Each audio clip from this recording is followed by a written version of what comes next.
Senator Pshiro, on behalf of the committee.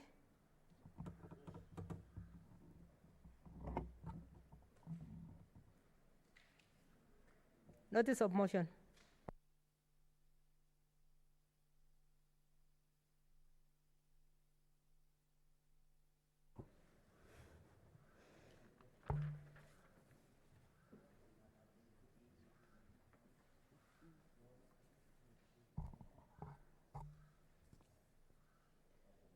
Honorable Speaker, that the Senate adopts the 6th progress report of the ad hoc committee.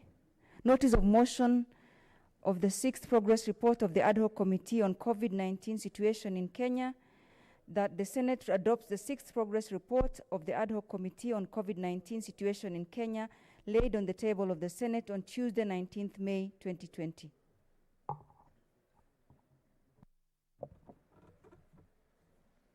Order number 7, statements.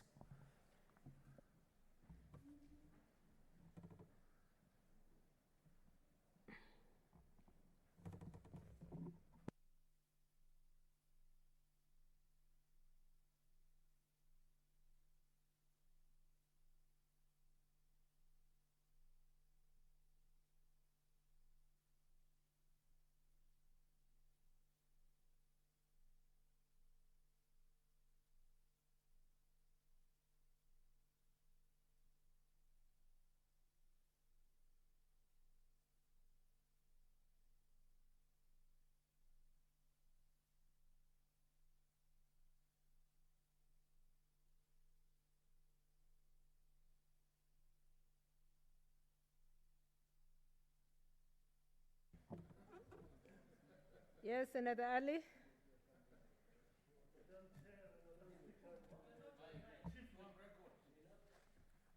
Chief Whip is not wearing the mask properly, and he's working without. I think it should be advised that he should be wearing it from today properly. Thank you, Senator Ali. In fact, he came close, a bit too close, with a mask that is not well worn. Be so advised, Whip.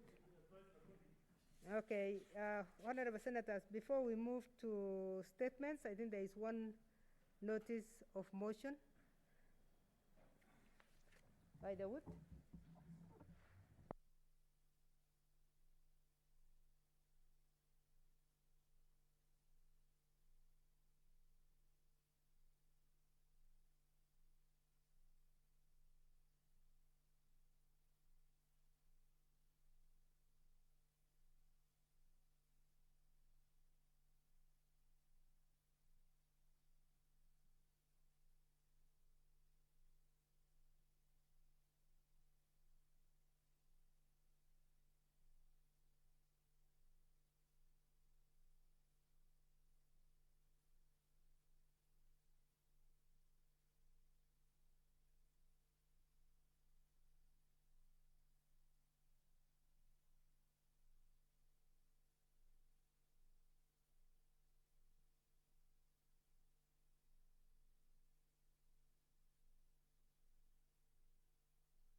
Honorable Senators, we are still on notices of motion. I think that's why the leader, the whip, was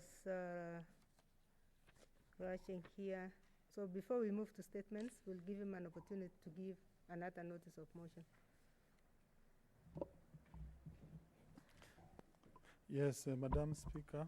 Madam Speaker, I beg to move that this House, Senate, resolves that Senator Professor Kithure Kindiki be removed from the office of the Deputy Speaker of the Senate.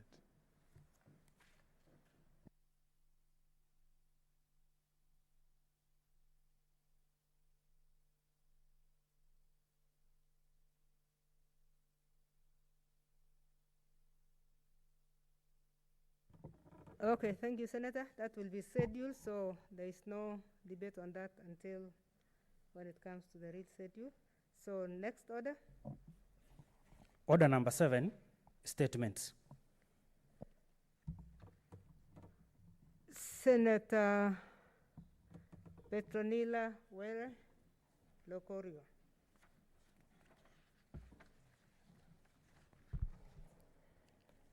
Thank you. Thank you, Madam Speaker. I have 2 statements. I will start with the one to be committed to the Committee of Agriculture, Livestock and Fisheries. Madam Speaker, I rise pursuant to Standing Order 48-1 to seek a statement from the Standing Committee of Agriculture, Livestock and Fisheries concerning the status of governance of agricultural state corporations. In the statement, Madam Speaker, the committee should, 1, provide information concerning directors appointed in various agricultural state corporations since January 2020 and their counties of origin. Secondly, the committee should explain the modalities of nominating an officer to represent the Principal Secretary, PS, of Agriculture in boards of corporations in cases where the PS opts not to sit in person in the boards. And lastly, Madam Speaker, that the committee should state measures put in place to address the lack of capacity of the Kenya Veterinary Vaccines Production Institute, KVVAPI, to produce and supply enough and viable vaccines, especially for foot and mouth disease. Thank you, Madam Speaker. My second statement is to the Committee of Labor and Social Welfare. Madam Speaker, pursuant to Standing Order 48-1, I rise to seek a statement from the chairperson of the Standing Committee on Labor and Social Welfare on the mass recruitment exercise of health workers by the Public Service Commission. Madam Speaker, on Friday, 8th May 2020, the Public Service Commission advertised a total of 6,003 vacancies in the Ministry of Health under the Universal Health Coverage, UHC, program in the Daily Nation. The vacancies advertised include 1, 195 vacancies at the national level for various cadres of health workers, ranging from registered nurses, radiographers, amongst others. 2, 719 vacancies in the Nairobi Metropolitan Services for Baringo County, Kirinyaga, Kitui, Lamu, and Mombasa counties. And they also advertised 5,089 vacancies in what they called other counties. In his statement, the chairperson should, 1, explain the rationale and circumstances behind the decision by the Public Service Commission and the Ministry of Health to recruit health workers on behalf of county governments. Secondly, to provide the measures that have been put in place to mitigate against the risks of conflict of interest and a fragmented chain of command that may be brought about by the national recruitment of health workers who are domiciled at the county level. In addition, he should also provide the rationale behind the differentiation of the 719 vacancies advertised for Nairobi Metropolitan Services, Baringo, Kirinyaga, Kitui, Lamu, and Mombasa counties versus the 5,089 vacancies advertised in other counties, in quotes. Also, he should also provide clarification on the status of the recruitment in Homa Bay County, including details on the alleged halting of recruitment processes in the county by the Public Service Commission. Madam Speaker, the chairperson should also provide details of the contractual terms and conditions envisaged under this recruitment. Finally, that he should provide the long-term sustainability plan for addressing human resources for health, HRH, needs beyond the stipulated contractual period in this recruitment exercise. Thank you, Madam Speaker. Thank you, Senator. Senators, we are already in statements under Standing Order 48-1. So I would like to ask Maura to take the opportunity to take his. Then we'll come back to the statements under 47-1. Thank you, Madam Speaker.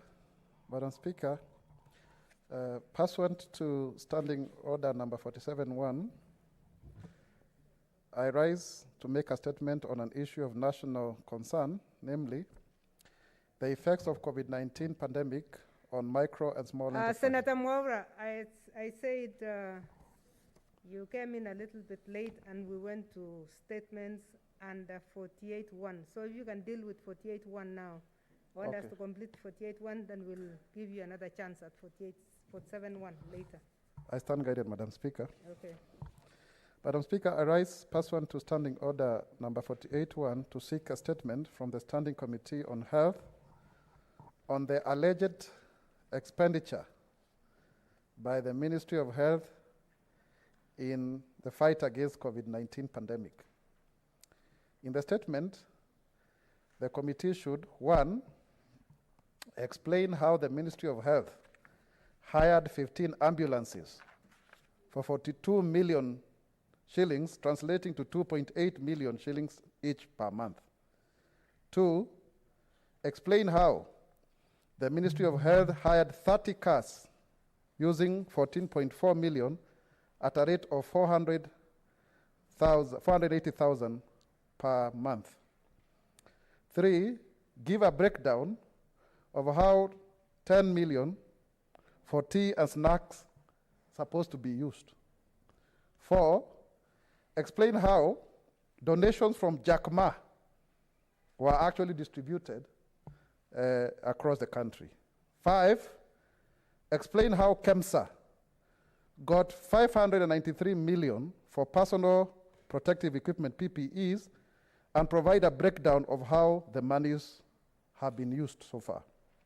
6, explain how 9 million shillings was used to print travelers' forms, quarantine forms, and buy stationery for another 6.5 million.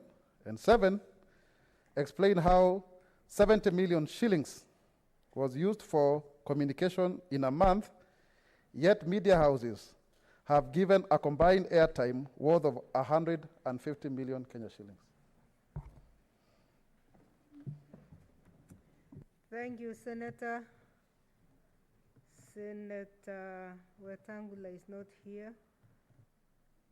Senator Abdullahi Ali. Thank you, Madam Speaker. Madam Speaker, I rise pursuant to Standing Order 48-1 to seek a statement from the Standing Committee on National Security, Defense and Foreign Relations regarding the brutality meted out by police officers on residents of Bute in Wajir North and Biamado area of Wajir South on 5th and 7th May 2020, respectively. In the statement, the committee should explain why police officers used excessive force, including live bullets, on peaceful demonstration in Bute in Wajir North, and bet about a young man who was just walking around until he was hospitalized in Biamado in Wajir South in violation of the law. The live bullets used in Wajir North led to a young man who is a student in Musinda Mulero University, was hit with a bullet and is lying right now in Coptic Hospital here in Nairobi with a fractured leg. 2, state the actions taken by the National Police Service and Independent Police Oversight Authority, IPOA, against the police officers involved in the said brutality. Explain the reasons for erection of 4 police barriers between Watiti and the Nawa towns in Wajir North constituency, a distance of 40 kilometers, and clarify whether the move is parked by law.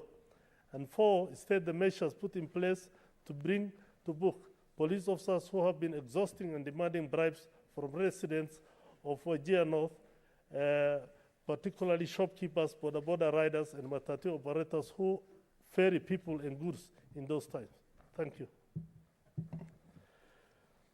Thank you, Senator. Senator Fatuma Dulo. Senators, unless I see you unless you signal this chair, I will assume that the statements will go without any additional comments to the relevant committees.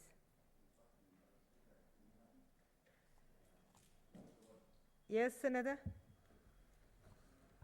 Actually, Madam Speaker, we have, I wanted to comment on Senator Petronina's statement, but I didn't have that opportunity. So I thought maybe we were doing all of them, then you comment at the end. No. But if you allow me, Madam Speaker, I would comment on Senator Petronina Were's statement. Normally we take comments, but I did not see a sign that you wanted to make a comment. You had given the guideline before we came in, so I thought maybe that was the guideline. But if that chance comes at the end, I'll be happy. Senator. Yes. Okay, I will allow you to comment on Petrolina Were's statement so that we do away with it.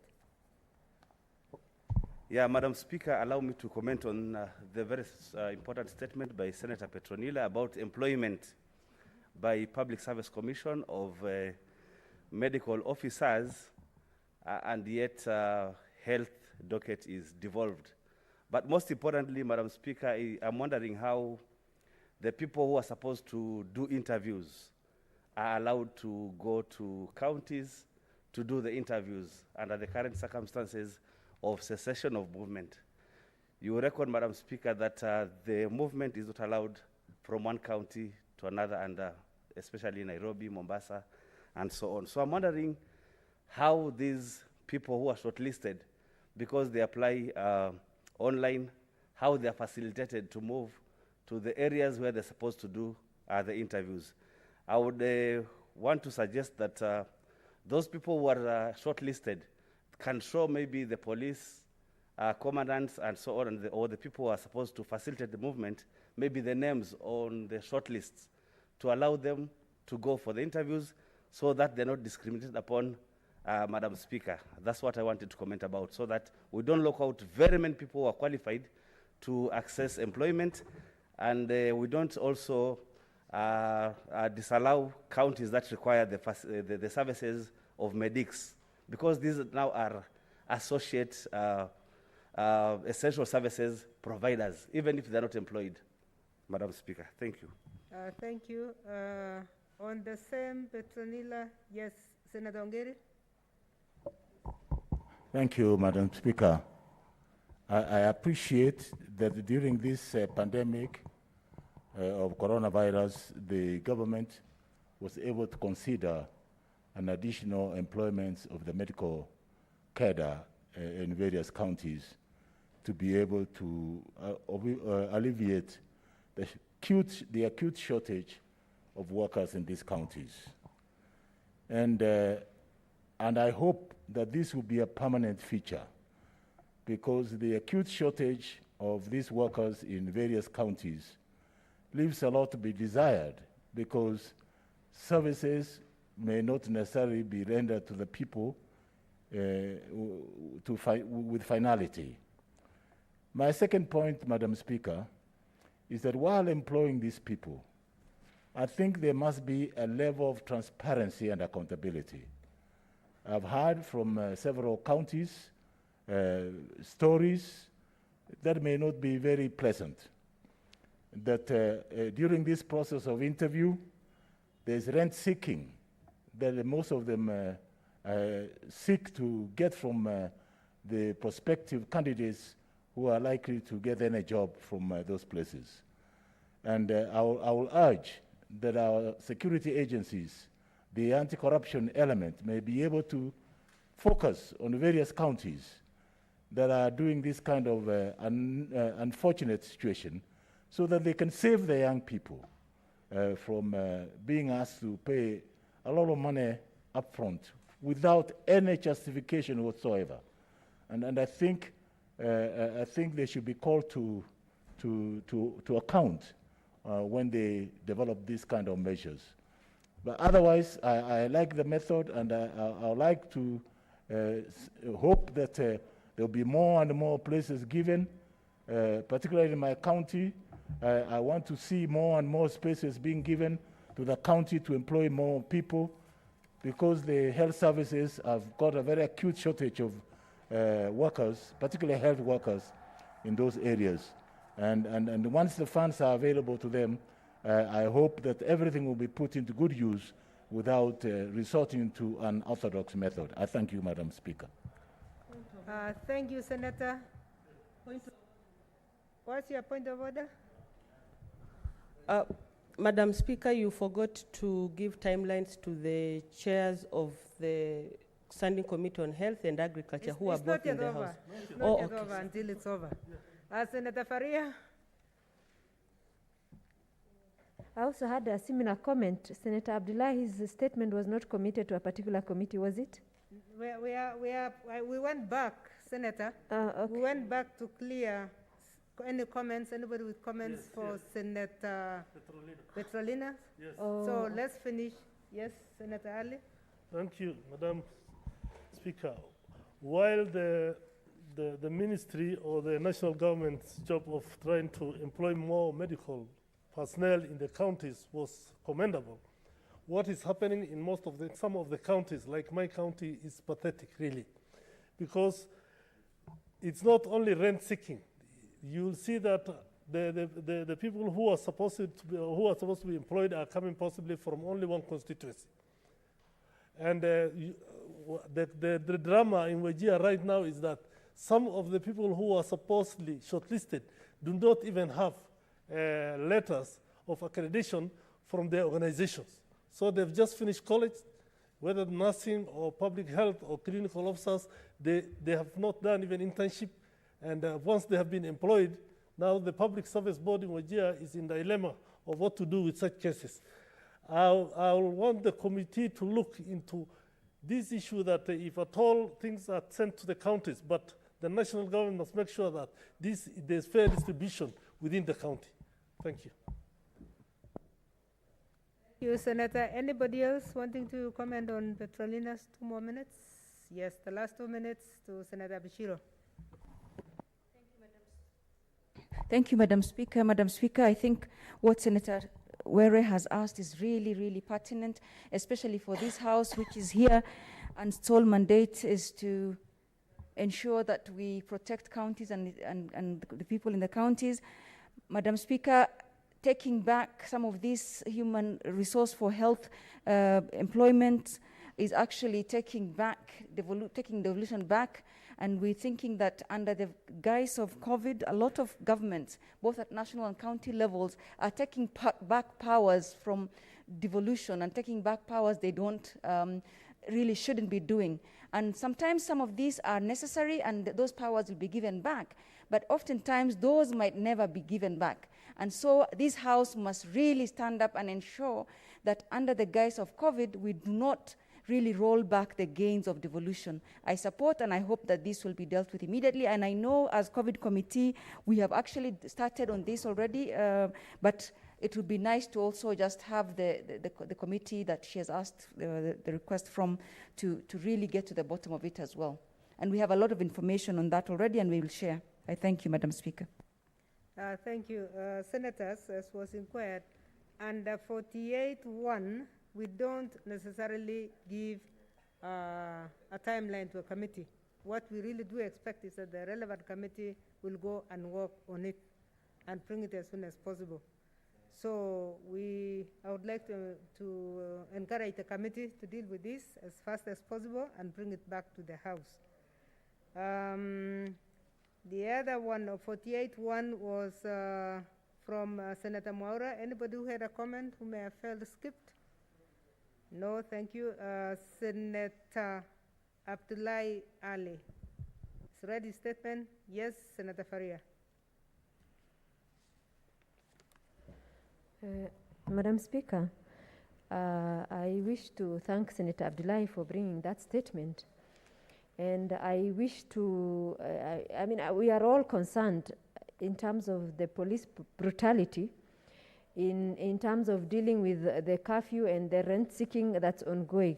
Somebody actually even told me the other day, someone from Isli came to my office and I asked them, how did you get out? Said it's only 50 bob. If you give 50 bob, you're getting out of that. So are we creating avenues for rent seeking? Yet the president of this country was very categorical that we need to stop corruption for development, for us to have meaningful development in this country. And because of COVID-19 lockdown and other issues, police are taking advantage of this and using it to rent seek. Madam Speaker, I think these issues must be dealt with decisively. Otherwise, the people who are supposed to take care of the good laws that we make are the same guys who are breaking the law. Madam Speaker, this should not be allowed. And Madam Speaker, I think these issues need to be looked at Wajir, but also extended to other counties, because there's a lot of problems around rent seeking, using curfew or using, someone doesn't have a mask. People should be taken, the right procedures should be followed, and somebody to be punished appropriately and not used as a rent seeking avenue, this pandemic. Everybody is struggling, Madam Speaker. People have lost employment. People are even struggling to meet their basic needs. And people who are supposed to be protectors of others are the ones who are taking advantage of these people. Madam Speaker, I think this is an issue that we really need to tackle. I thank you, Madam Speaker, for giving me this opportunity. Thank you. Any other comment? Okay, so that again stands committed to the Standing Committee on National Security, Defense, and Foreign Relations. The next statement is from Senator Fatuma Dulo.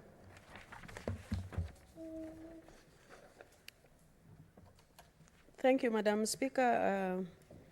Madam Speaker, I rise pursuant to Standing Order 48.1 to stick a statement from the Standing Committee on National Security, Defense and Foreign Relations regarding the recent torture and extrajudicial killing of a resident of Isiolo County by the name Musa Somo Kanchora by KWS officers. In the statement, the committee should explain the circumstances that led to the torture and fatal shooting of Mr. Musa Somo Kanchora, a resident of Isiolo County, during an encounter with over 20 KWS officers from Meru County on the morning of 12th May 2020 at a barrier in Gatucha area in Kina Ward, Isiolo County, 35 kilometers from the protected area of Meru National Park and Bisanadi Game Reserve. Number two, urgently investigate this and establish the identity of the KWS officers who were present at the scene at the time of the incident and state what disciplinary action will be taken against them. Number three, state measures put in place to curb the trend of torture, forced disappearance and murder of residents of Isiolo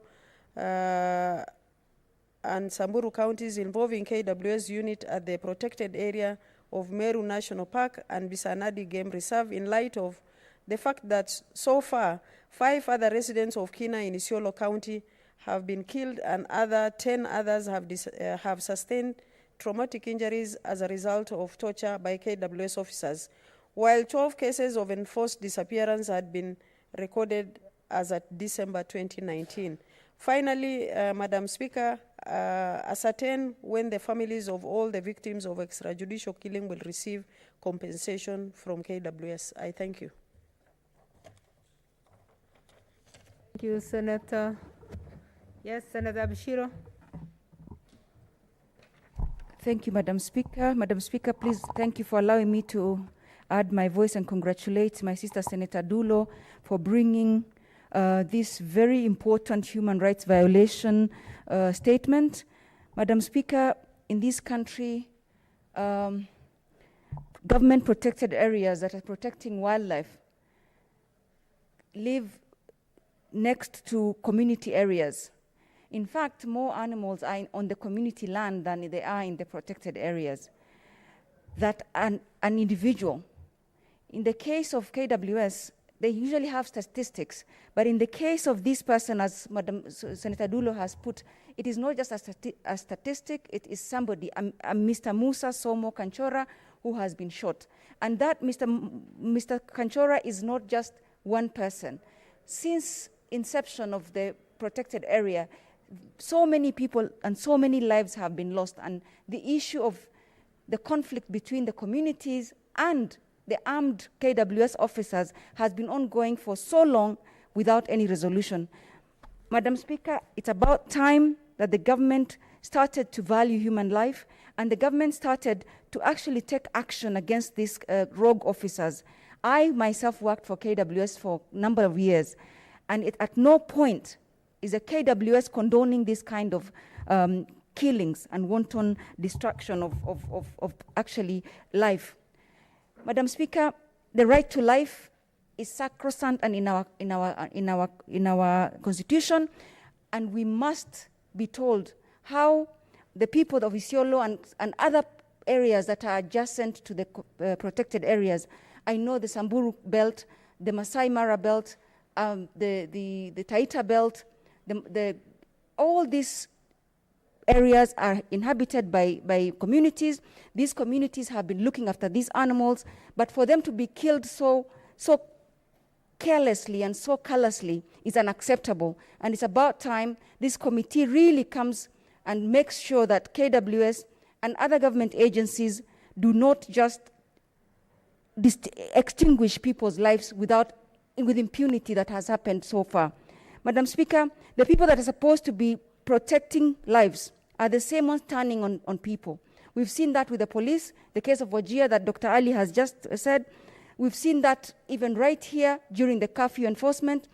When will Kenyans' life be taken seriously, Madam Speaker? I think this House must really stand up and make sure that the families are compensated, but more importantly, that these kinds of extrajudicial killings based on we don't even know what stops and the justice is served on the families. Thank you, Madam Speaker.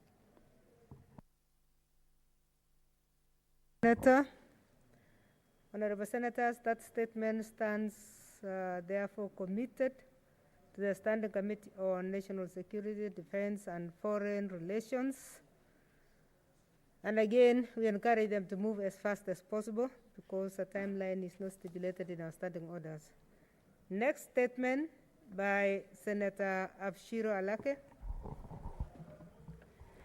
Thank you, Madam Speaker. Madam Speaker, I rise pursuant to Standing Order 48-1 to seek a statement from the Standing Committee on Finance and Budget regarding the foreseeable challenges of meeting the deadline for filing the 2019 income tax return by taxpayers in this country. In the statement, the committee should state whether there are any plans by the government to extend the deadline or put in place measures for filing of income tax returns given the prevailing circumstances of the COVID-19 pandemic. We anticipate, and a lot of people have actually made presentation to some of us, that this may hinder the taxpayers with IT-related challenges from accessing KRA offices and for further assistance. Madam Speaker, the committee should also state the measures, if any, that the government will put in place to ensure that KRA does not unduly punish or penalize Kenyans who will not have met the deadline for filing of their income tax returns based on the complexities and the challenges of the COVID-19, including cessation of movement, as well as other income losses that may disadvantage them to even be able to access the internet. I thank you, Madam Speaker. Thank you, Senator. That statement stands committed.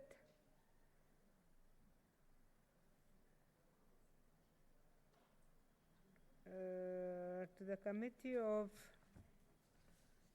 actually you did not define where it was going. I think it goes to the committee of, committee on finance. Yes, it goes to Committee of Finance, and again, expedite this one. You can see the deadline is coming. Honorable Senators, we will go back to Statements, pursuant to Standing Order 47-1. I note Senator Musurube is here. Her statement and Standing Order 48-1 was stood down because you are not in the list who are expected in the room, but we'll give you a chance finally. So, Senator Mwaura, 47-1.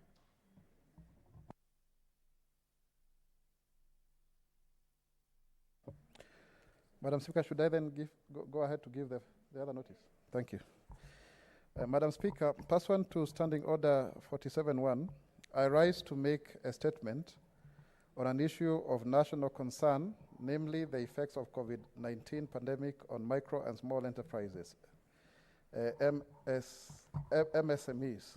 Madam Speaker, in the wake of the COVID-19 pandemic, micro and small enterprises are staring at mass closures across the 47 counties. This will lead to unprecedented increase in job losses and unemployment. Madam Speaker, MSMEs are a critical sector of our economy that cannot be ignored. The sector provides jobs to millions who are not absorbed in the white-collar jobs. It contributes to the sustenance of millions of livelihoods across the country and households.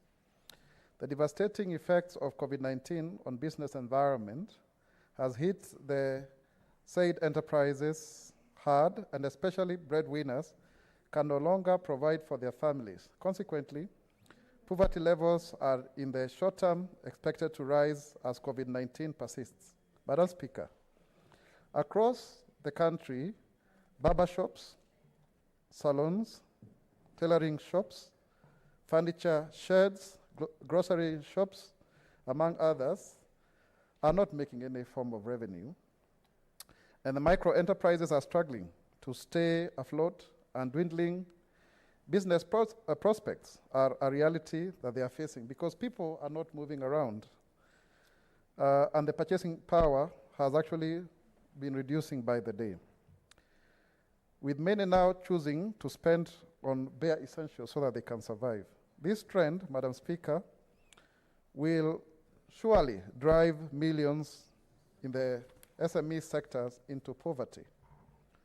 Madam Speaker, in order to support this very significant sector of our economy during this difficult time, I call upon the county governments to suspend the renewal of single business licenses for at least 3 months, or even waive them altogether, particularly for any businesses with an annual turnover of less than $1 million shillings, and these are the majority.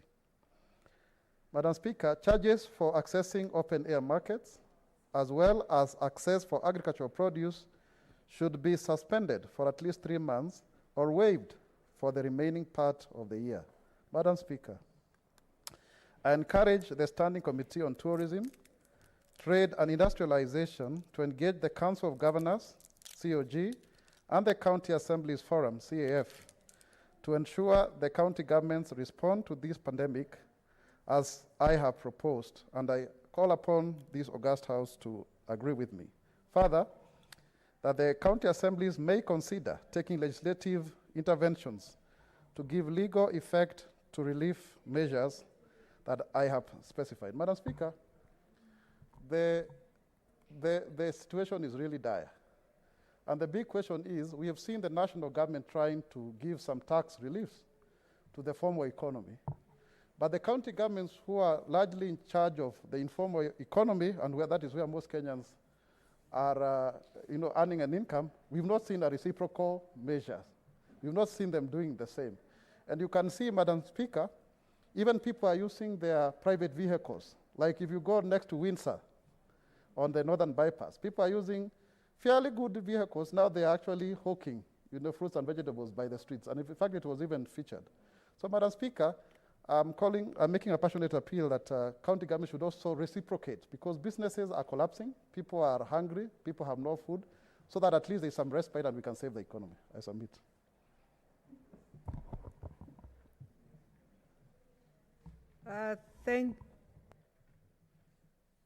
Thank you, Senator. Senator Malala. Thank you, Madam Speaker. Madam Speaker, I rise to support Senator Mwaura on the proposals he has made, and more specifically, Madam Speaker, on issues of relieving the low-income earners at county level, Mr. Speaker. Madam Speaker, sorry. I think we exist in very abnormal times, Madam Speaker. Madam Speaker, when you put yourself in the shoes of a common mwananchi who is a trader at, say, Haega Market, Madam Speaker, I think the economy is at its low, Madam Speaker, and it's very important for us to cushion such wananchis at these trying moments, Madam Speaker. Madam Speaker, county governments have scaled down their operations. 70% of county government employees are at home because of this coronavirus mess, Madam Speaker. And therefore it means that the recurrent expenditure of county governments have gone down, Madam Speaker. And therefore it's important for county governments to appreciate the fact that their expenditure is now low, and therefore even the local revenue that they were collecting to operationalize their expenditure should not be an issue, Madam Speaker. I think it is important for the county governments to consider waiving day-to-day taxes of those people who are trading at local markets, Madam Speaker. Madam Speaker, there is a sector which has been affected, and this is the matatu sector, Madam Speaker. As we speak right now, the Ministry of Health, together with the Ministry of Transport, gave out clear direction that a 14-seater matatu can only carry a maximum of 8 people, Madam Speaker.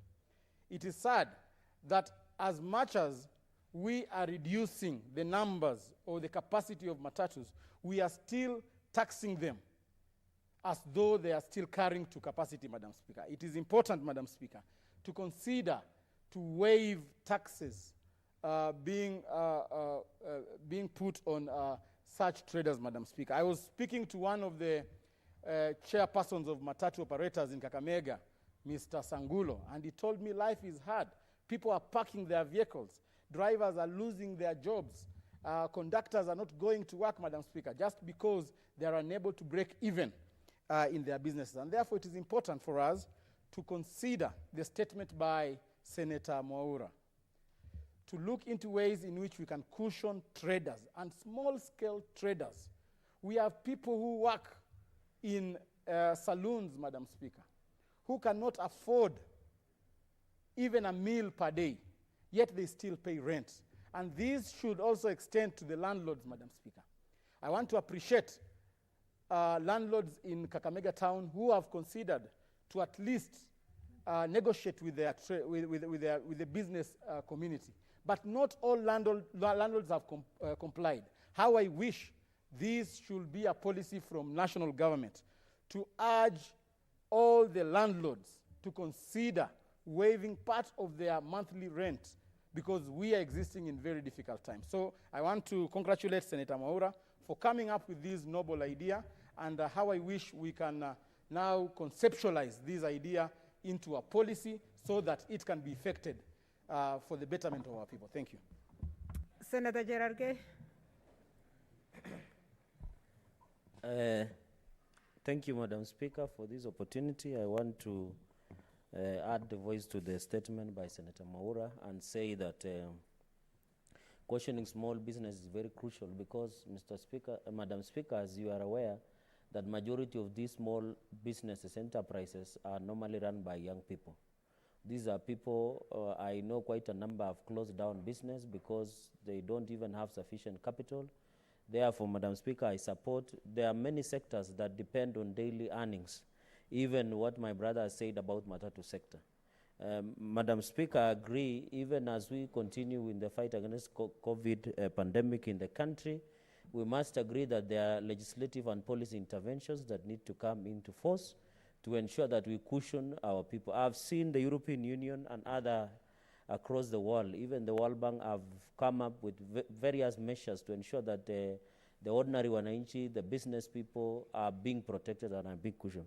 So I think it is the right time that we need to put in place necessary mechanisms to protect our businesses, especially small enterprises businesses, the mama mbogas, and I think I agree that counties should also come up with innovative ways of giving tax waivers, levies waivers, fees waivers, and even tax relief measures to the small owners of small businesses, especially to mama mbogas and people who do small business within our counties. Even the matatu sector that our colleagues have alluded to are also suffering because they have reduced the numbers. And you know, matatu sector is one of the sectors that is vibrant, even to the level of border borders.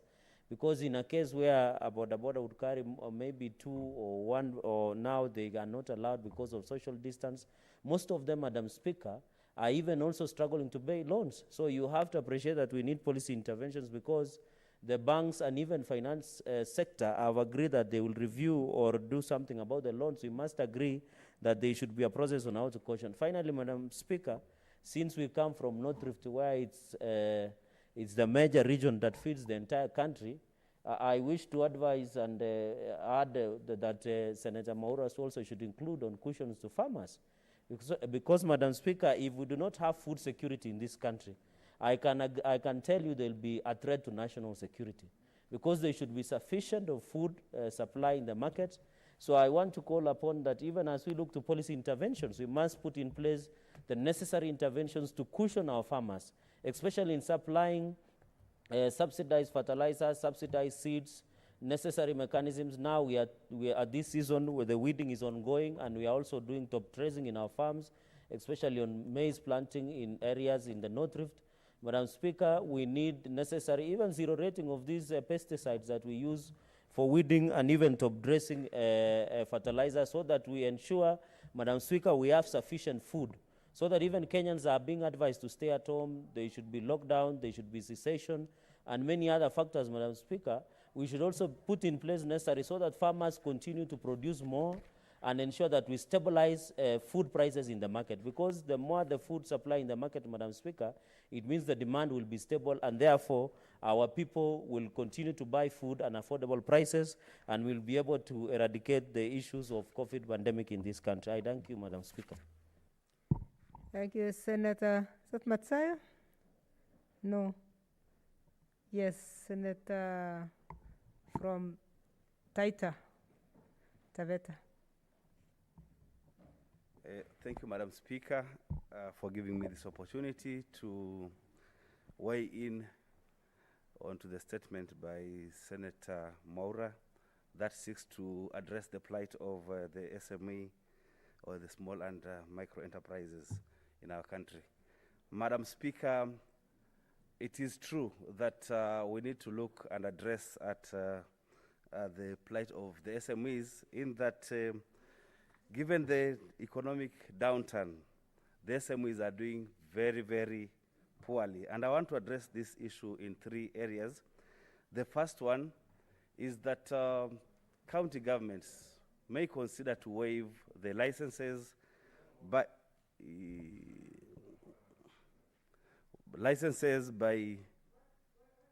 Order. Madam Speaker, I need to seek your direction. This is a very important statement by Senator Mwaura on issues on SMEs, informal sector, and the whole financial, the economic landscape right now during Corona. Madam Speaker, in the order paper, there is a substantive report. There's a motion on a report on these issues that goes into the depth.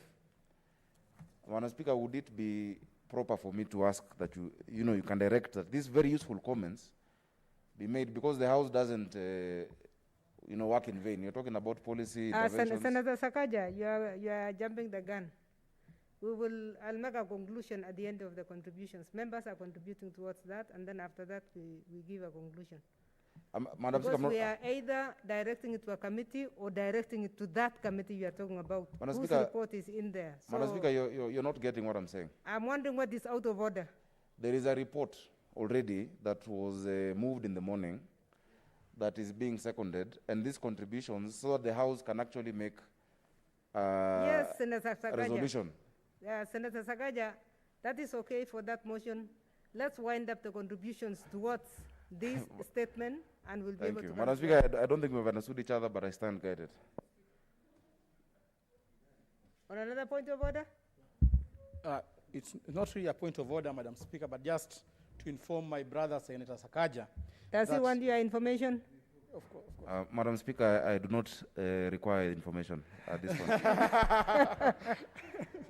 I want Senator, to inform the I House. stand you down. Let the senator finish his contribution.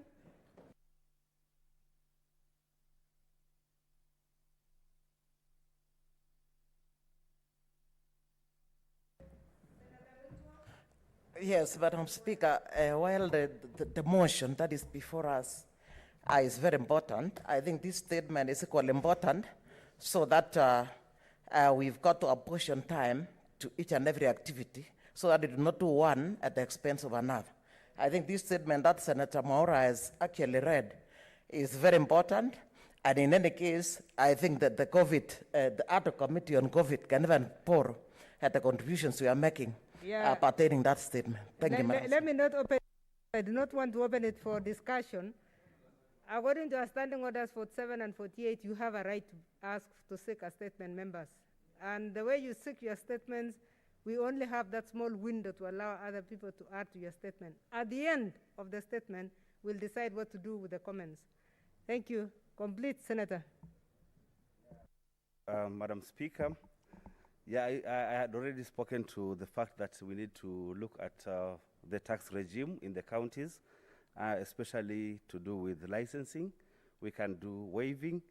Number two, Madam Speaker, there was a program that was started by the President called Stawisha SMEs Mashinani.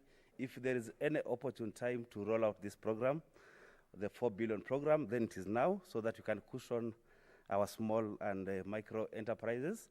Number three, Madam Speaker, somebody called me 3 weeks ago telling me that there is a lot of pressure from government agencies on him to repay his loans. He had taken a loan for his SME from KIE, that is the Kenya Industrial Estates, which gives loans to people who are doing business, who are putting products in the value chain. It could be agricultural products. And we were wondering what we should do as government agencies to cushion these people, because when you produce these or get these products, you're supposed to put them into the market.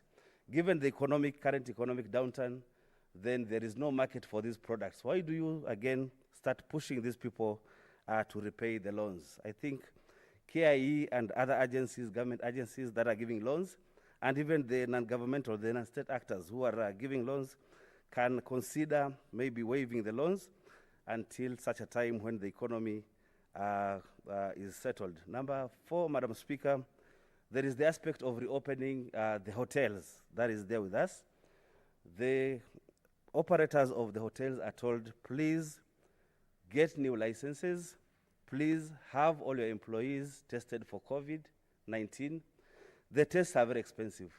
I am told that they cost between 8,000 and 10,000. That's a lot of money. If you have like 10 employees, that would be costing something like 80,000.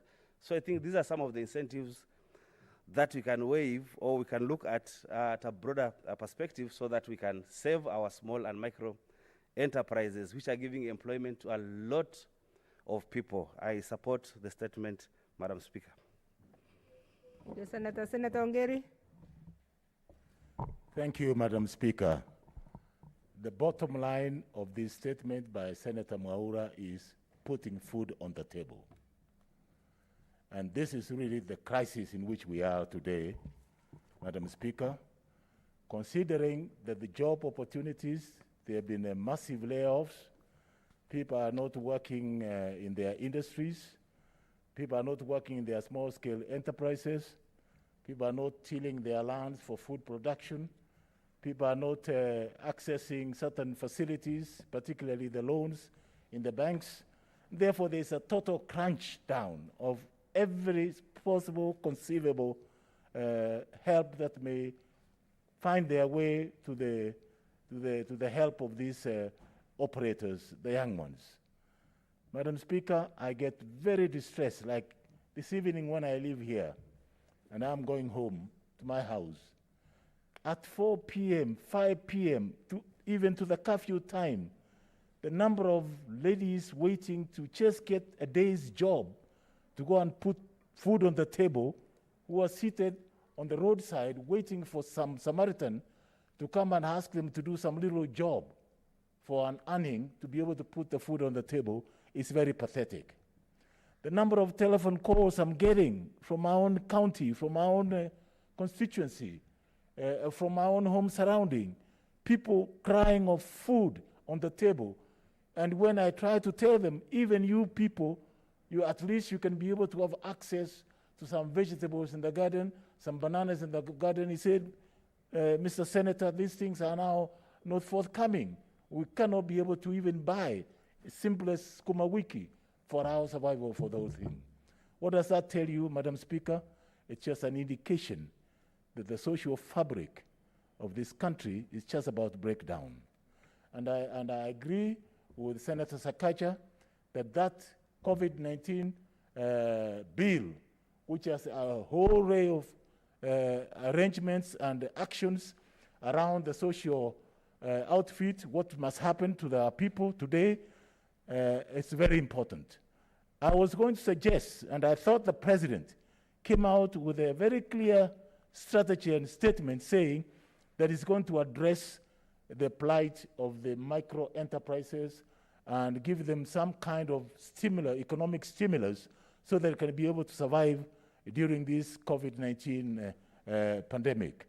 If that can be rolled out very quickly and resources sourced so that they can be able to be kept afloat, it will help this country to be able, first of all, to maintain job opportunities for those who are working, to be able to maintain the micro enterprises in place, to be able to maintain the Juakali and the other people. And I'm very proud because I started at Juakali, and it's always been a savior for this nation, and it continues being a savior for this nation, both in terms of provisions of services and provisions of other things that are able to make ordinary Mwananchi survive the ordeals of this society, which are becoming very difficult. It's nobody's blame for this COVID-2019. It came as a surprise for everybody, and we must arise to that occasion to be able to deal with it firmly, and more so cushioning everybody from small-scale traders to micro-enterprise group to farmers to the domestic workers who are always waiting for some opportunity to do some days earning, and many other people, and the young people who are just floating around. If you have noticed today, and many times, there is a crime, increase of crime, of petty theft. People scaling walls to go and just steal something to go and sell for survival. And that's the kind of order we're seeing developing in our society, and we should cut that in good time. I thank Senator Mwaura that this is a timely statement, and I think we should apply our minds and be able to put pressure on the government to come up with a very serious and feasible economic platform where these people can access the resources available for survival. I thank you. Senator Kinyua. Asante sana Bi Speaker kwa kunipa fursa hii. Kwanza kabisa nataka kusema taarifa hii ya Senator Mwaura ni taarifa ambayo ni ya uwerendi mwingi, na nasema heko kwake kuleta taarifa hii. Bi Speaker, mimi kwangu nikiangalia ni ya kwamba serikali kuu angalau imejaribu kiasi cha haja, kwa sababu ukiangalia kuna ushuru fulani ambao unatozwa, tayari wamesema ya kwamba ushuru ule usitozwe. Lakini ukiangalia katika kaunti zetu, unapata wale watu wanaouza vitu rejareja, watu wale wanauza nyanya, wale wanauza nguo za mitumba, wale wanaouza kwa mabarabara, wao tayari wanaendelea kutozwa na kaunti zetu ule ushuru, shilingi 50, shilingi 100. Na wakati huu Bi Speaker, ni wakati ambao tuna hili janga la corona. Kupata mnunuzi ni shida, Bi Speaker. Na tena wakati ambao wanauza zaidi ni kutoka mwendo wa saa 10 hadi mwendo wa saa 2. Curfew iko, watu wanauza kwa muda wa dakika 30. Kwa hivyo kaunti zetu zinapaswa lichukulie jambo hili kwa ugumu zaidi, waweze kutusaidia, kwa sababu kama ni ushuru, watu ambao wanafanya biashara za rejareja, badala ya kufukuzwa kila wakati, ukitembea sehemu za Nyahururu mahali nimetoka, Speaker, na uende na Nyuki, uende Rumuruti, unapata hawa ndugu zetu ambao wameajiriwa na kaunti zetu wanavaa koti za manjano, wanafukuza akina mama mithili ya watu walioiba. Unashindwa, ikiwa kuna hii shida, angalau wangewapatia afueni ndio watu wetu waweze kujisaidia, waweze kujikinga kutoka na ugonjwa huu. Speaker, ikiwa hawa wauzaji rejareja hawatauawa na ugonjwa huu wa corona, mimi najua watauawa na njaa, kwa sababu hawana zile hela, hawawezi kufanya kazi yote. Kwa hivyo kaunti zetu hasa, ningependa kuwaomba wale magavana na wale wanaohusika waangalie watu wetu kwa wakati huu, angalau waondoe ushuru ule, hata kama ni shilingi hiyo 50, 100, kusudi watu wetu waweze kupata mafanikio. Na inaonekana kana kwamba ni wale watu ambao wana biashara rejareja, wa vinyozi, watu wanauza nguo wakitembeza, hao ndio wanagandamizwa zaidi, na ilhali mtu atauza dakika 30 kwa sababu saa moja, ikiwa hautashikwa na askari wa county, utashikwa na askari umechelewa. Ikiwa hautashikwa na askari umechelewa, utashikwa na askari hujafunga barakoa. Asante, Bi Speaker.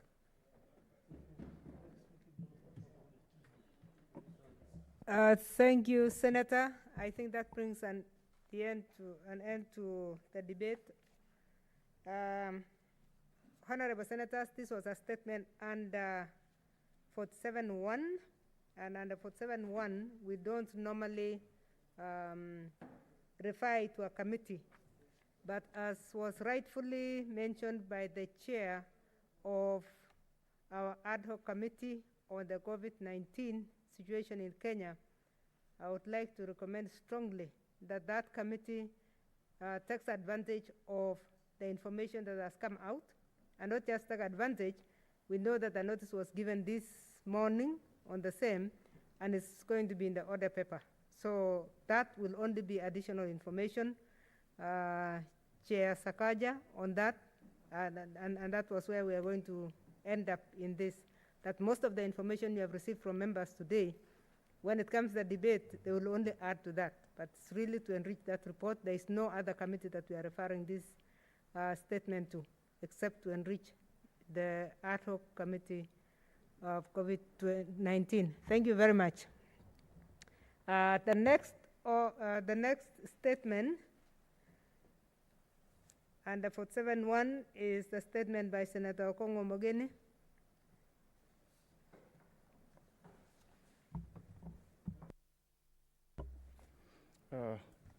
Thank you, Madam Speaker. I rise to make a statement pursuant to Section 47.1 of our standing orders. Madam Speaker, allow me before making this statement to congratulate Senator Farhia for election as the deputy whip of the majority side. I have served with her for the last 2 years in the Committee of Delegated Legislation, and I have known her as a very committed senator, and I wish her well in her new assignment. Madam Speaker, this is a statement on the gains and implications for this House arising from the judgment of the Supreme Court in Advisory Reference number 3 of 2019. Madam Speaker and honorable senators, I wish to bring to the attention of this House the recent judgment of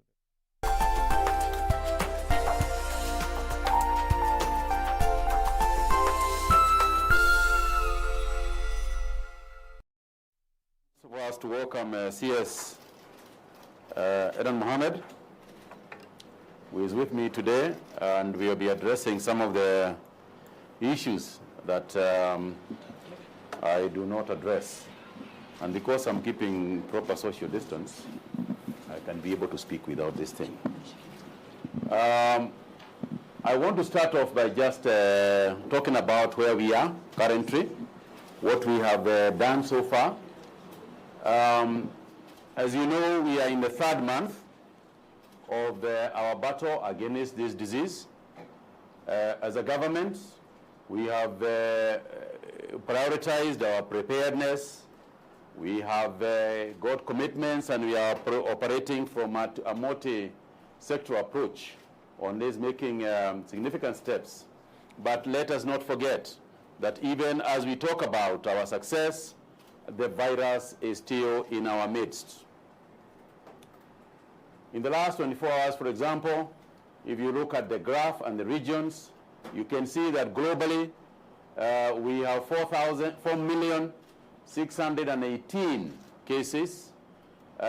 We have got 311 persons who have died, and the case fatality across the world is 6.8%, while within Africa we are lower at 2.9%. But you must remember that that's an average. That is not everybody.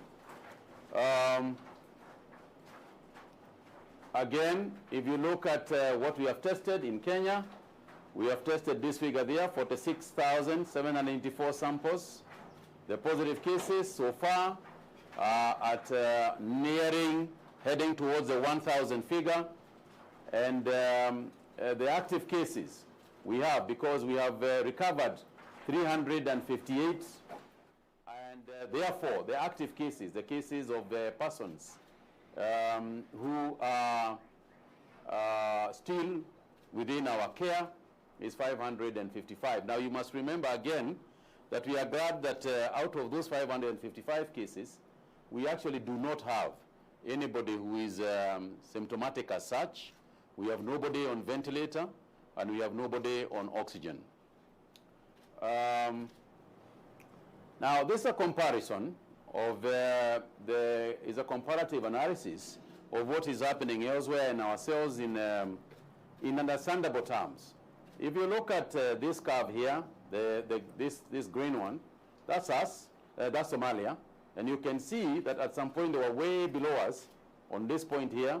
Now you can see they have gone on to pass the incidences from Kenya. Uganda, again, Uganda you can see was climbing up very, very fast, but if you remember they made very serious containment measures, and you can see that their curve has flattened. They went for a complete lockdown, etc., and you can see where they are now, right here below Kenya. Again, the United States, as you can see, having the largest number now on Earth at almost 5 million incidences. This is an interesting comparison that I would like to bring to your attention. We want to compare here oranges with oranges. As at the 30th day, from the time that each country got its first case, please note, from the day each country got its first case, the number of cases from the 30th, from the first day, the United States had just gotten 15 cases from the time it started. South Africa had 1,585. Kenya, if you remember, we had 191. Somalia had 80, and 58 in Uganda. Now, number of cases on the 60th day, in other words, in a period of only 30 days, the number of cases in the US, you can see the increase. The percentage increase there, not almost 94%. You can see the increases in South Africa from 1,500 to 7,000. The increases in Kenya from 191 to 715, which is about 2.7 times folds. Somali, you can see the increase, and you can see Uganda much less, again, because of the total lockdowns that they had. So just to come now closer home again, to really spell out what's happening on the ground. If you look at the map here, the last time that I brought to your attention this map here, the number of dots were much lower than today, because as of today we have 23 counties that have got positive cases, all the way from up here in Mandera, all the way down here in Mombasa. You can see Nairobi here. We have sectionalized Nairobi at this spot, and you can see Kamukunji, just about here in the center. Again, you go to Mombasa, and you can see what is happening here essentially around the old town, with our fatalities still remaining at 50, thank God. This is a distribution of cases by county. I would like you to look at the Nairobi cases, and this is an important figure to note, that we have now got 470 cases in Nairobi, while we have got 331 here in Mombasa. But that, you can see the figure in Kajiado, and please note that Kajiado figure again, because there's a specific reason why Kajiado has continued to grow like that. And then Mandera, Kiambu, its proximity to the town, Wajir, I'll explain again why Wajir is now here.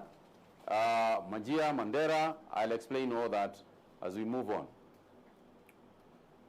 Again, this is to show the summary, but to look at the incidences, what happened after testing of persons in quarantine. And this figure here, the blue line, is the one that tells you the actual figures per day. And you can see it's fairly even, except for certain spikes, but cumulatively, as you can see, the figures in the country are continuing to go up. And that's the important thing, because it might not be increasing at a very fast rate, but nonetheless, it is going right up.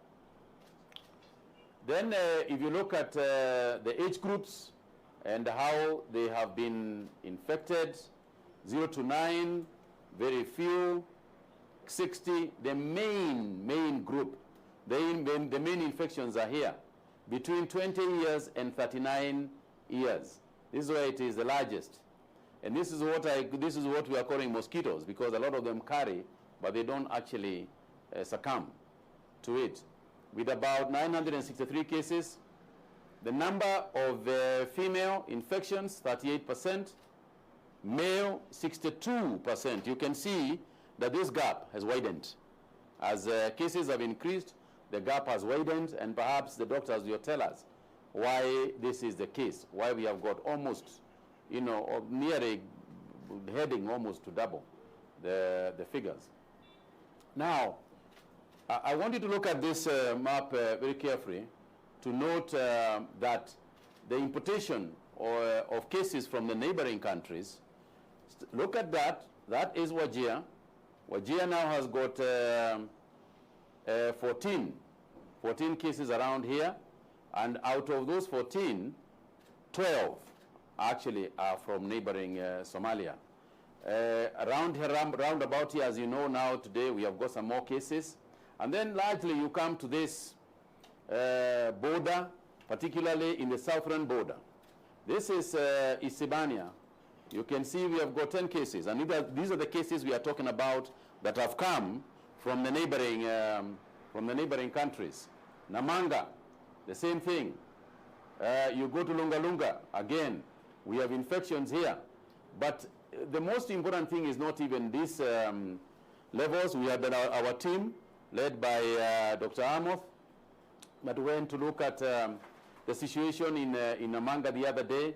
We have a team that went to all these border points from the Ministry of Health just to see the measures that can be taken. And what we are doing here is that we have increased the Nyumba Kumi activities in all these bordering counties, so that because there is a porous border, and a lot of people can come in even without using the border points.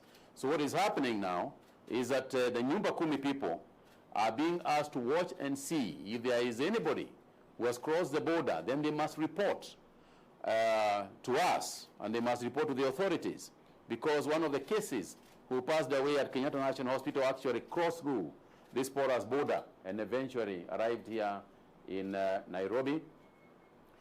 All these places, we have moved PPEs in all these places so that we do not have situations where our people are exposed. We are deploying. We have got 2 mobile laboratories coming from the EAC, and we have deployed 1 mobile lab in Namanga so that we can be able to be testing from there. And we are going to deploy another one in Naivasha, the new center now where the trucks are coming, so that in the event that somebody has not been tested, we can test from there, remembering that that's not the protocol. They are supposed to be tested before they get there. But the reason why we have to deploy this lab in Namanga is essentially not so much to test the Kenyan drivers, because they will have been tested elsewhere, but it's more to assist our brothers from Tanzania.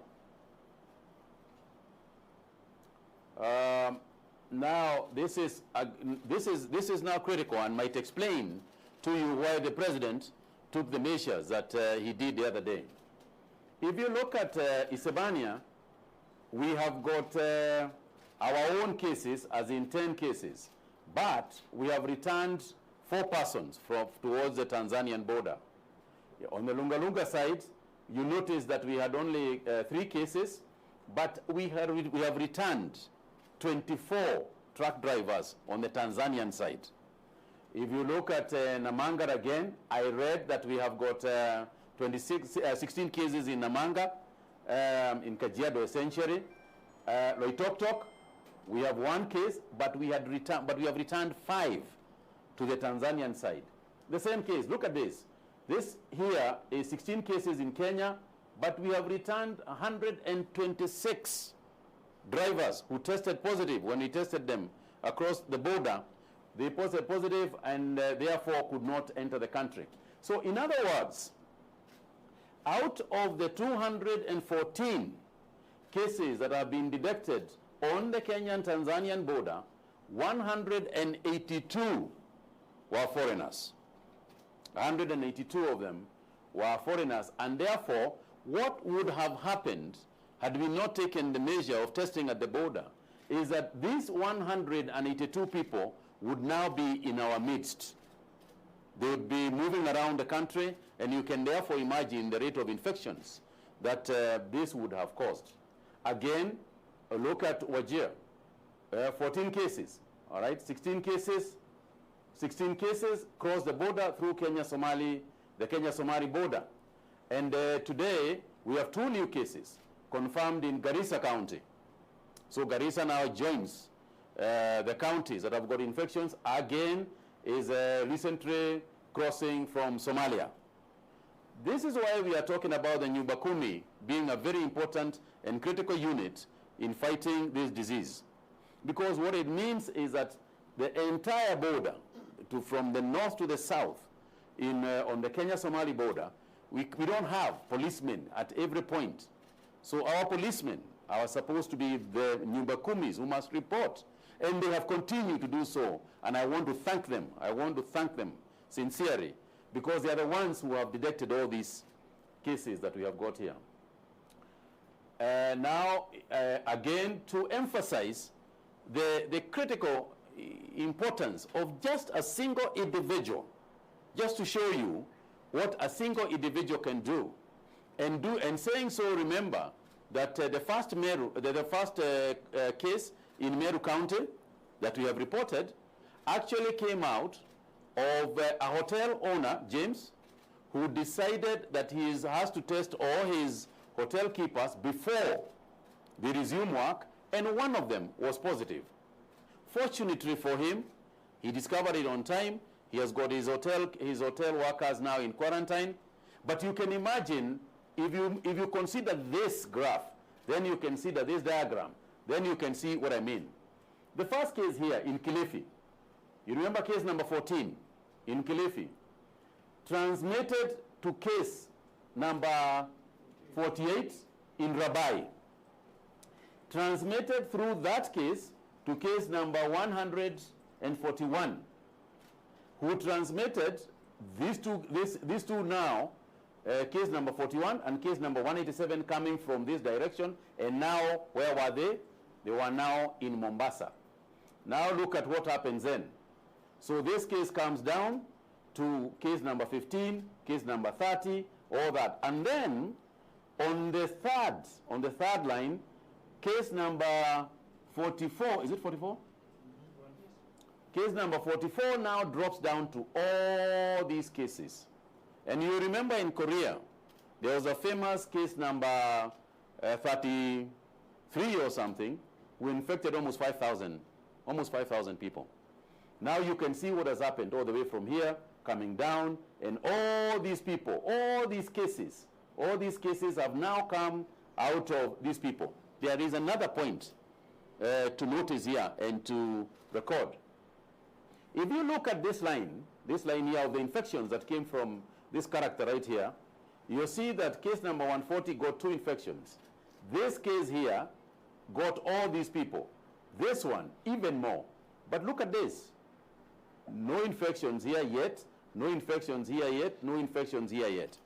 Perhaps telling us that these people were keeping social distancing and refraining from contacting others, and therefore, this is where we have been saved. These ones have been our savior, because you can imagine if each of these people was like this, and now we don't know what is going to happen to each of these red cases. It just emphasizes the importance of one person. Further, when you look at the restrictions and why we put the restrictions and is to justify these cases, look at this yellow line.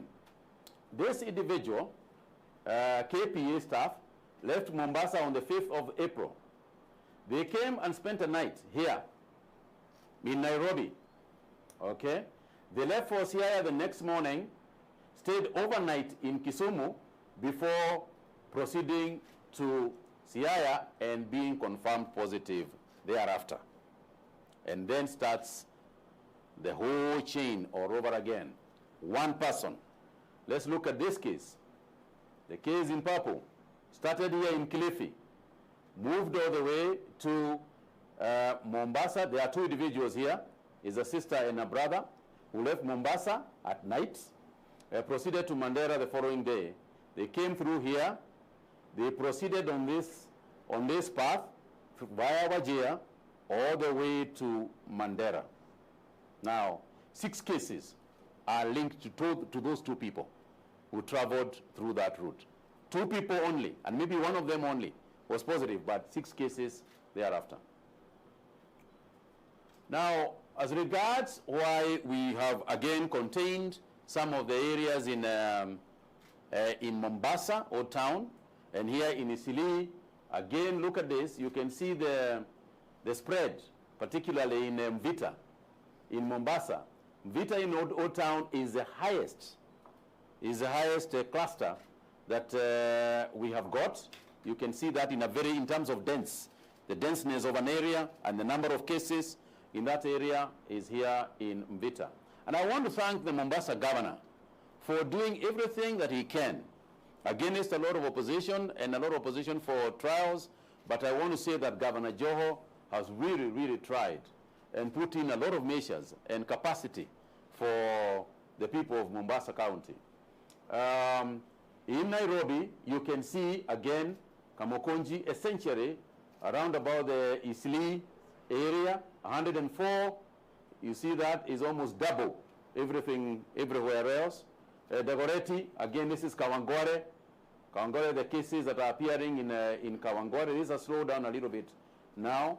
Embakasi, the same thing, and so on and so forth, all the way down to Makandara. And this one we had seen.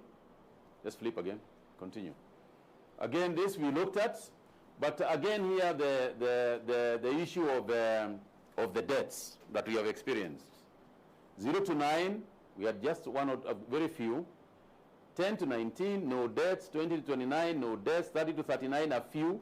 And you'll find that these people were people with other underlying issues, diabetes, heart disease, HIV, and so on and so on and so forth.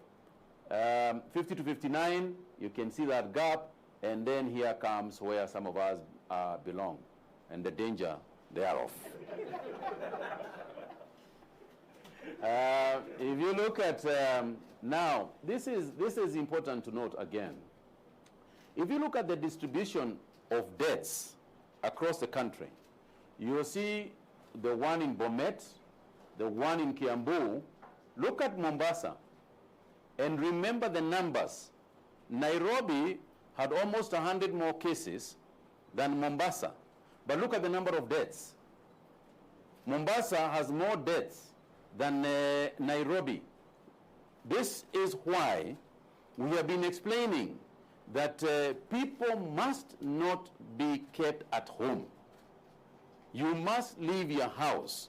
If you die at home, what it means is that the rate of infection and the rate of mortality is going to be a lot higher than had the person been infected by somebody who is almost asymptomatic. So I think we should make it clear that the rise in deaths here in Mombasa is essentially people dying at home. And we want to urge that nobody, if a person is unwell, please take them to hospital. Because if they are unwell and you are the one who is looking after them, chances are that you can yourself die and pass on. So this is our testing capacity. As you can see, we have made, there was a time we were here, we were at 0. Less than 3 months ago, we were at 0. This is what we have done. In all that time, I want to really thank our people in the labs, our laboratory technicians, our lab heads, Kemri, our infectious lab here, and all these people who have developed the capacity to test in that time, and therefore increased our protective capacity and our protective ability. So we have got all these 20 labs, 10 in counties, public and private, which are fully operational, and we will continue to expand our lab capacity. In the next couple of weeks, in the next 2 weeks or so, we will probably be adding another maybe 5 testing areas. We want to start spreading it towards the north, towards central Kenya, have testing capacity there, because it is only we would really know what is happening around the country. Now, I'm glad that my brother CS is here, East Africa, because if you look at this, if you look at all these, the initial situation at our border crossing, this is what it was looking like, all the way down. And some areas in our borders, it still continues to look like this. Now, on our side, on the Kenyan side, we have largely cleared the backlog that has been there, and it is because the protocol is that you are supposed to be tested before you leave. And if you do that, it means that you are not waiting at the border to be tested. You have already left having been tested. So if everybody were to follow that protocol, there would be no reason why all these trucks would be there.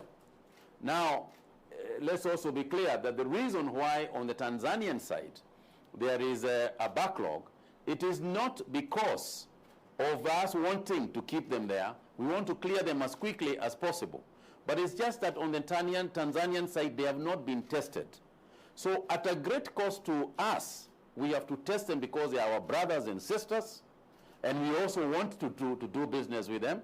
We want to trade with them, but we cannot allow people from outside Kenya to come without a COVID-19 free certificate, just like we are not allowing Kenyan drivers to leave Kenya without a COVID-free certificate.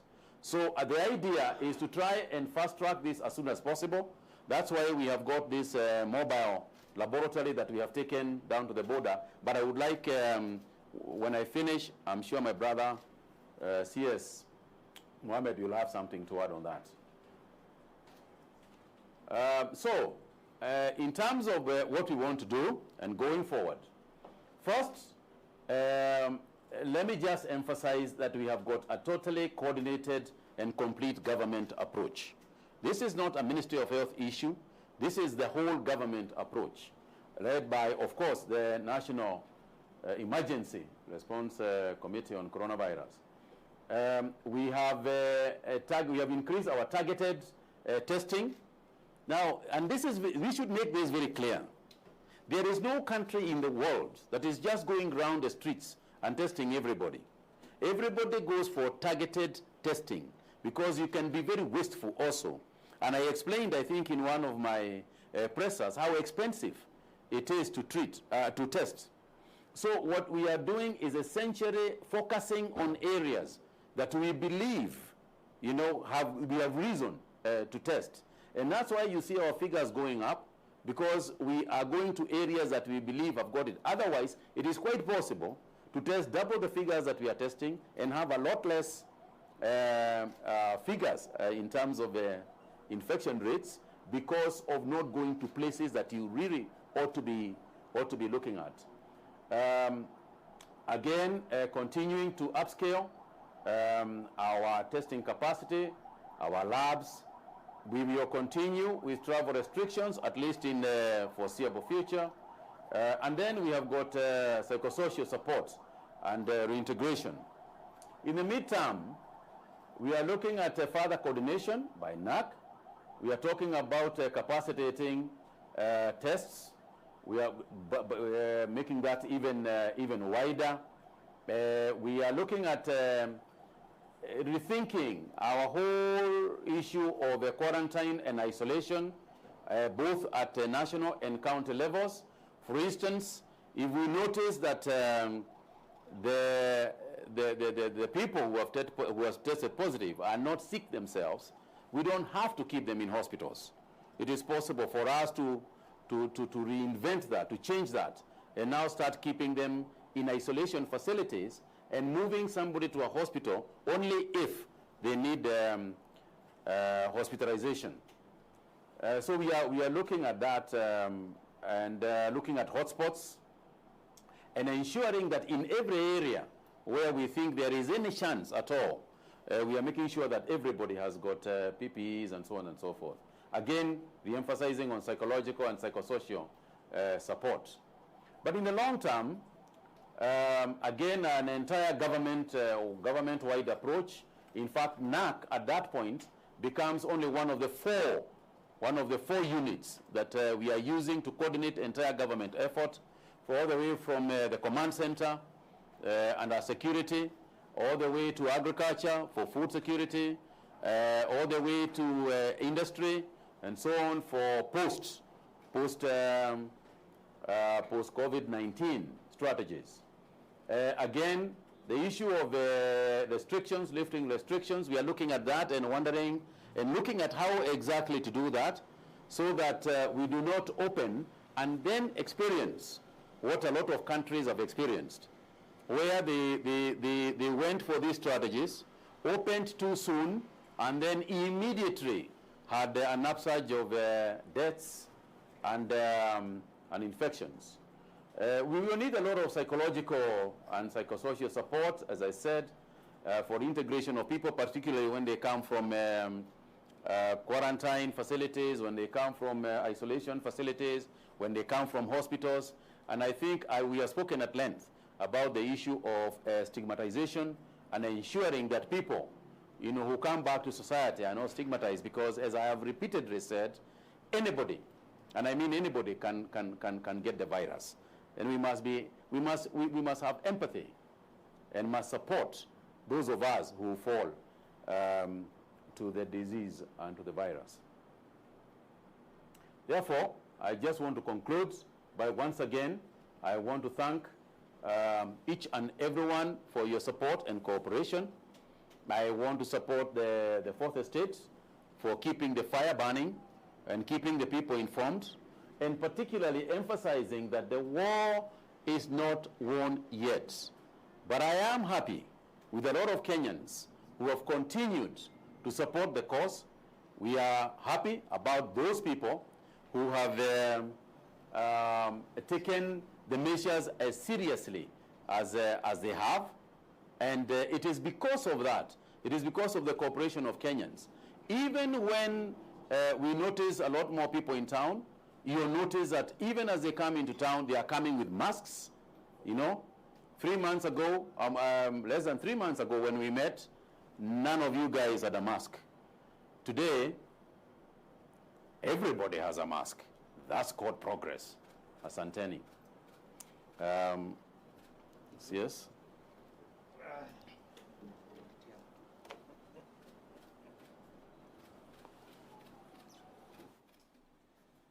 Very good. Thank you very much, Honorable Kagwe, my colleague.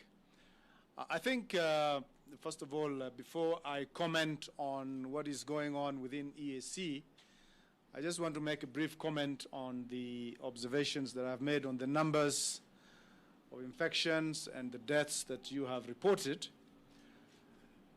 You know, when you see Old Town and when you see places like Kamukunji, you know, the rates of death and the rates of infection seems to be extremely high in those areas. And those of us who are Muslims, especially at a time like now during Ramadan, there's a lot of coming together. There's a lot of coming together for prayers, a lot of coming together during breaking fasts. And we can easily forget the need for us to do and practice social distancing. And I really want to appeal, numbers don't lie. One of the highest rates of death is being announced in the Old Town in Mombasa. I just want to appeal to our Muslim brothers and sisters during this period. The risk and the intensity of risk gets higher and higher as we approach the festive seasons of Eid and coming together. And I hope the advice that the Ministry of Health and health experts give would be adhered to make sure that we minimize the risks that comes with this practice of coming together and social gathering, which happens a period like now much more than other times. Let me now switch our gear to the East African community developments within the EAC. As you know, lots of things are happening globally on this pandemic. The amount of disruption that it has caused, not only in people's lives, in economies of many countries, but it has also had significant impact negatively on global commerce. But without global commerce and without movements of goods, pharmaceuticals, and essential goods, we will not be able to defend ourselves against this virus. And it's for that reason that within East Africa, which we are part of, we came together as East African member states to see how we can develop an understanding of driving our commerce with minimal amount of disruption, because we cannot guarantee disruptions will not happen. The queues that you were shown of trucks, which in some cases have been as long as 40 kilometers, I think is as a result of this pandemic, which we cannot ignore. And so the agreements amongst all member states is cargo would be allowed to move across all member states without any restriction. And that is the position before, it is the position now, and it will be the position going forward. However, because these trucks are driven by people, each of these drivers must be subjected to coronavirus tests. If they have been done in their home countries, then they will be given a free pass at the borders. If, however, they have not been tested in their home countries, then it is an understanding between member states that the countries which trucks are coming into would have the obligation to do tests. So when our trucks go from here into Uganda and they don't have the tests for drivers, then the Ugandan authorities subject our drivers to corona tests. We do the same for our for drivers coming from Tanzania, and we do the same for all drivers coming from everywhere, including Ethiopia. And so it's not a unique development into any one member states. It's an agreement that is consensus by all member states. And it is the right thing to do, because it doesn't matter how good we are in protecting ourselves as an individual country, given the porous nature of our borders, we must come together collectively to win, to fight this successfully. Now, I'm sure many of you have seen the stories arising out of Tanzania about border closures and all sorts of things that have been alleged. The border, for the purpose of movements of cargo, has not been closed, and we are including up to today. Up to this afternoon before I came here, cargo trucks are moving into Tanzania from Kenya and from Tanzania into Kenya. As a minimum, we will guarantee as Kenya, we will not stop any cargo trucks coming from any member states, including Tanzania. That is an arrangement that we must abide with as one of the member states of EAC. And so I just want to make sure that we keep our record straight, that we will continue to support commerce within EAC region, but of course by taking the necessary caution of making sure that everybody gets tested the same way we subject our own people to those kind of tests. So I just thought I will make that clarification. If there are any other questions on your mind, we'll be more than happy to answer. But we really are committed. EAC remains the biggest trading partner for each of the other individual member states. For us, it is a significant market. It is important. We want to make sure that we focus on East Africa, and anything that will damage the relationships within EAC, we must deal with it. And we are engaging with our colleagues in Tanzania to make sure that any misunderstanding that might have arisen. And I've seen some video clips going around which we cannot verify, that our position as Kenya is cargo trade between all countries, including Tanzania, remain open, and we hope that is not going to be interfered with. Thank you very much. Right. We can take one or two questions. Please, when you ask, please say your name, your media house, and who the question is supposed to be answered by. My name is Stephen Leto from Citizen TV. I have questions that we go to the two cabinet secretaries. One for Tanzania.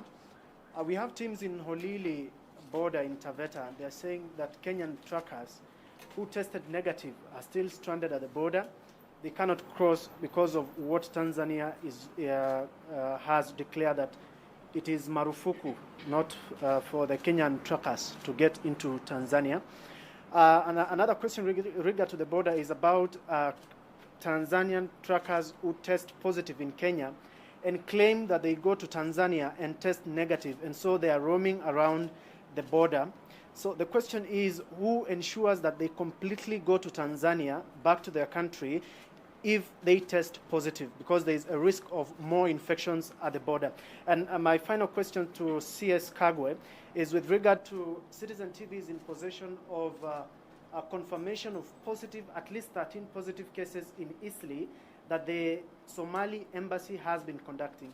Apparently, to our knowledge, we can authoritatively tell you, Bwana CS, that the 13 positive cases were not given their results, and that they are likely to be roaming within the Eastleigh area. And so the question is the ministry aware of the same? And two, who communicates the test results?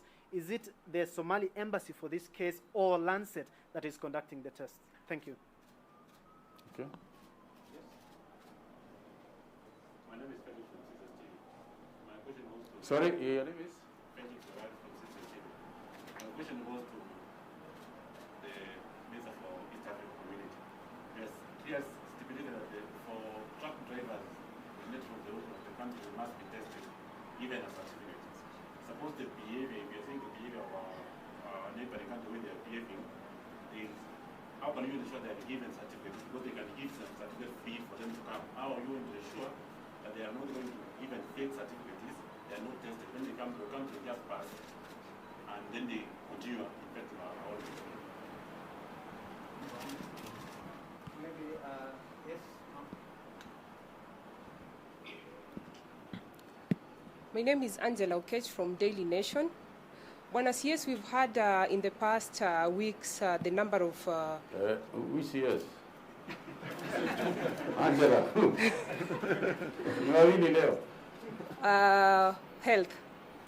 In the past weeks, we've seen an increase in the number of tests that we are conducting.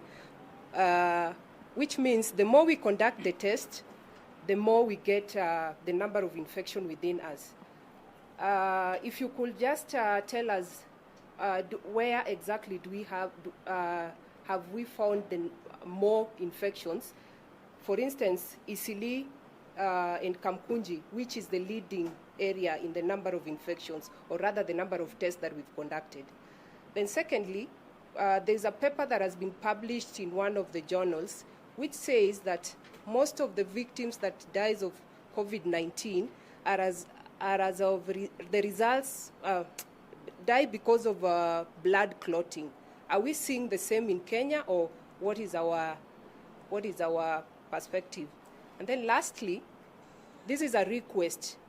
Not all journalists can come for the pressers to answer for their questions to be answered. If we have a story and we request for your comment, it's very frustrating because we don't get answers from your officials. Thank you. Okay. Maybe the last one then. Nancy Okware kutoka KBC. Swali langu la kwanza ni kwa Waziri kwa Kagwe, na ni kuhusiana na wale madereva ambao wanapimwa na kuelekea upande wa Tanzania, na mlisema ya kwamba wale ambao wanapatikana kuwa na virusi vya corona basi wanarejeshwa nchini kwao. Je, kama serikali kwa ushirikiano ule wa Afrika Mashariki mmekuwa mkihakikisha kwamba wale ambao wanapimwa na kupatikana na virusi hivyo na kurejeshwa, ya kwamba mmeifahamisha serikali ya Tanzania ili wachukue hatua ili wasihatarishe vile vile wale ambao watakutana nao kule? Na mwisho kabisa, kuhusiana, umesema ya kwamba kila mtu mmoja ni muhimu kabisa kudhibiti virusi vya corona, na hususan pale Dadaab ambapo tumeshuhudia visa vya virusi vya corona. Je, kama serikali mnafanya nini ili kuhakikisha kwamba wale waliotangamana na wale ambao wamepatikana na virusi hivyo wanatengwa? Asante sana. Yeah, sure. Okay, sure.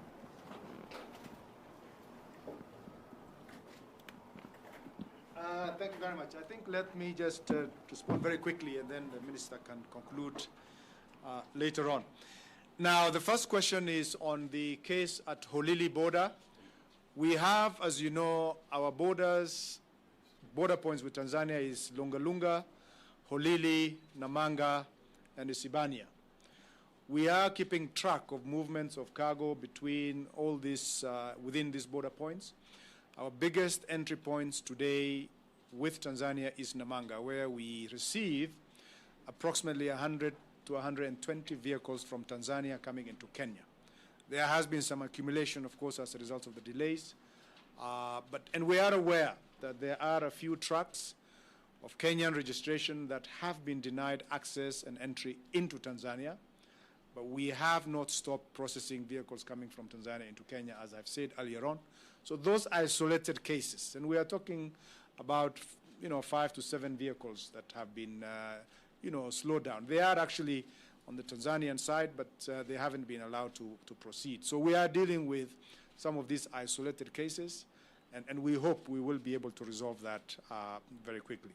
I think the issue of making sure that the quality and the authenticity of the test results of countries that have tested their truck drivers and they come with it, we don't want to draw any aspersions on anybody's test results. Of course, when trucks move, they don't just wander around everywhere. We have tracking systems, electronic tracking system on all cargo that moves along the northern corridor between Mombasa right up to Malaba border before they cross. So we know where they are at every stage.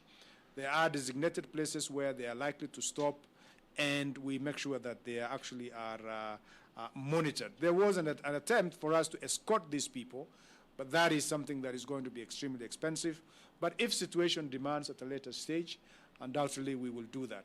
At the moment, as we speak, Tanzanian drivers have not been coming with certificates, and that is why we have decided to do the tests in Namanga. As the Minister mentioned earlier on, there will be a mobile lab that would be installed there. And the delay that you see there is because that we have to administer the tests ourselves, and we do not have any test certificates coming from Tanzania's side. Thank you. Asante sana. Sisi Asante Nancy. Ya kwanza ni kusema ya kwamba sisi tunaamini ya kwamba tukirudisha madereva huko wanaingia upande wa Tanzania, sisi tunaamini ya kwamba Tanzania yenyewe itaanza kushughulika na hao watu wake, kwa sababu sisi kama Wakenya, kama health officers, hatuwezi kufuata watu Tanzania kuangalia ni kitu gani inaendelea huko. Hiyo sio kazi yetu. Kazi yetu ni kuwaambia tu ya kwamba nyinyi mjue mna hii virusi, na kwa hivyo ni tafadhalini mjikinge na muende mpimwe, muende quarantine. Hiyo ndio ile sisi tunafanya hapa katika Kenya. Kwa hivyo sisi hatuwezi kusema ama kujua ni maneno gani inaendelea watu wakienda Tanzania, lakini sisi tunatumaini ya kwamba wanafanya hivyo. Sisi ndio kwa sababu ni Watanzania wenyewe ndio wanaweza kuumia wasipofanya hivyo. Na sisi na Tanzania ni ndugu na dada. Watanzania ni kama Wakenya tu. Kwa hivyo sisi tungetaka kuona sana hii virusi haifanyi vile tunafanya Kenya. Tungetaka kuona tu tukifanya katika nchi zote za Afrika Mashariki. Ile ingine niliulizwa ni mambo na Angela, ulikuwa unasema ya kwamba unataka wakati unafanya story zako ufanyi ati sisi watu wa health hatujibu vile wewe unataka tujibu. Ningetaka kuhakikishia ya kwamba kutoka leo hii utapata majibu. Si ndio yatosha? Asante.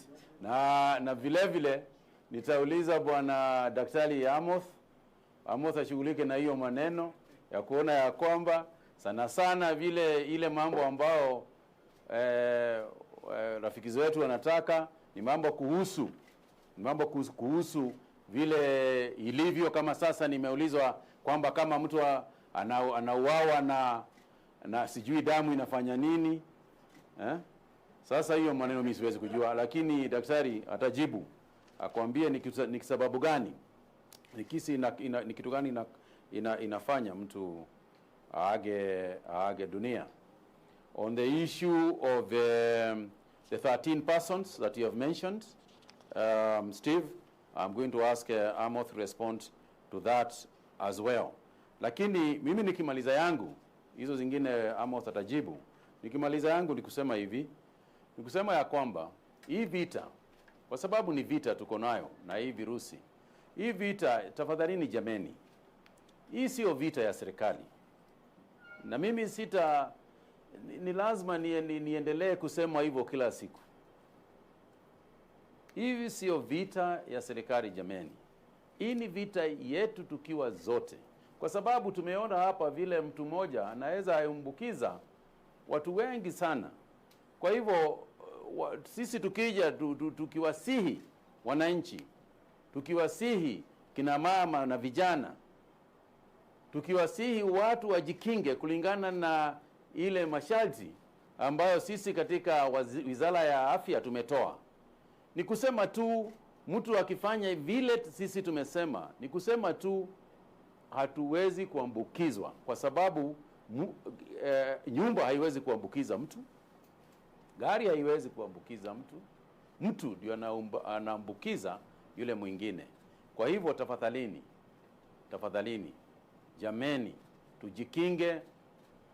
tujikinge na kufikiria maslahi ya yule ndugu yako, ayo yule dadako. Ukifikiria maslahi ya mamako au babako ama mtoto wako, basi utafuata hayo masharti. Asanteni sana.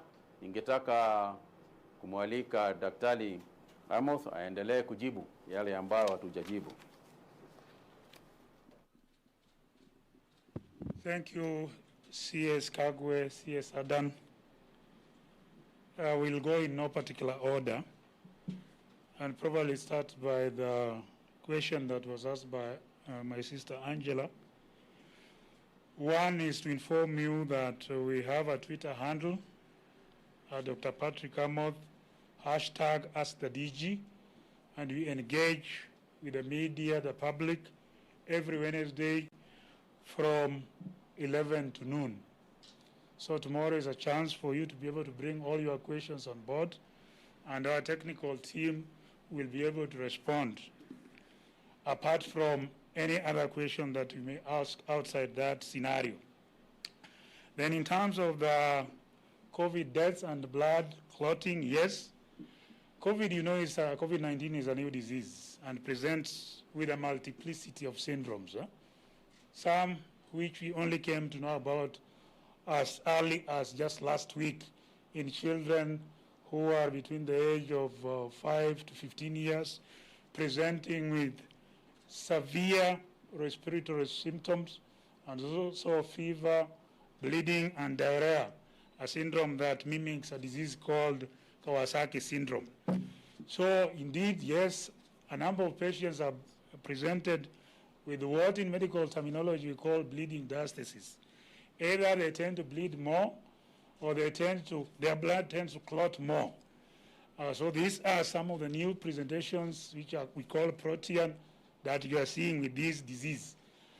For now, we cannot be able to pinpoint that this is a presentation in Kenya, and for medical doctors to be able to address this, some people have started using even blood thinning agents to stop the blood clots. So most of these are still on a trial basis. Regarding the easily cases raised by my brothers Leto, of course, we welcome public-private partnership. And in Waziri's slide, you saw the slide which indicates that we have 20 labs that are now conducting the tests. Out of these 20 laboratories, 17 are public health institutions, and 3 are private facilities. That is Aga Khan Hospital, the Lancet Laboratory, and Nairobi Hospital Laboratory. These are validated and accredited laboratories that we have verified, and we are sure of their testing results. Regarding the cases that came from Eastleigh, indeed those cases, usually all the laboratories, once they have done the results, we have a template and a reporting system. All this information comes to the National Influenza Center under the National Public Health Laboratories. We collate all this information, and these cases actually appear in our line list, and contact tracing has commenced appropriately. So be assured that Lancet submits the information, and in fact, if you look at the slide Waziri presented, they have tested more than 4,800 cases, and all those cases are in our database. There was another question regarding the testing again by Angela in Eastleigh. Yes, as we go for this targeted testing, the numbers will increase, and therefore we'll be able to pick more cases. This will be able to guide us forward in terms of the measures that we need to put in place, and also, of course, the pattern of the disease at the community level. And that will determine the interventions that we undertake going forward. Thank you.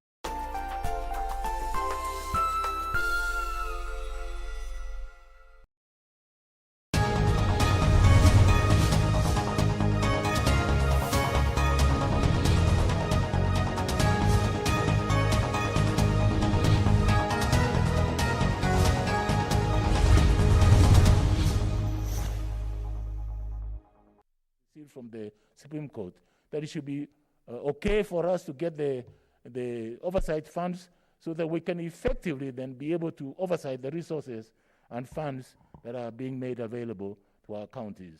Let me again thank the Senator Kongo Mogeni and his team for ably representing us and giving us a very fundamental conclusion in the legal tussle that has been going on between us, the National Assembly, and the governors. I thank you, Madam Speaker.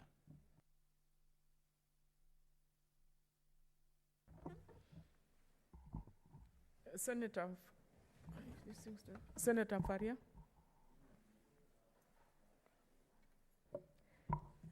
Thank you, Madam Speaker, for giving me this opportunity to also air my views around this issue.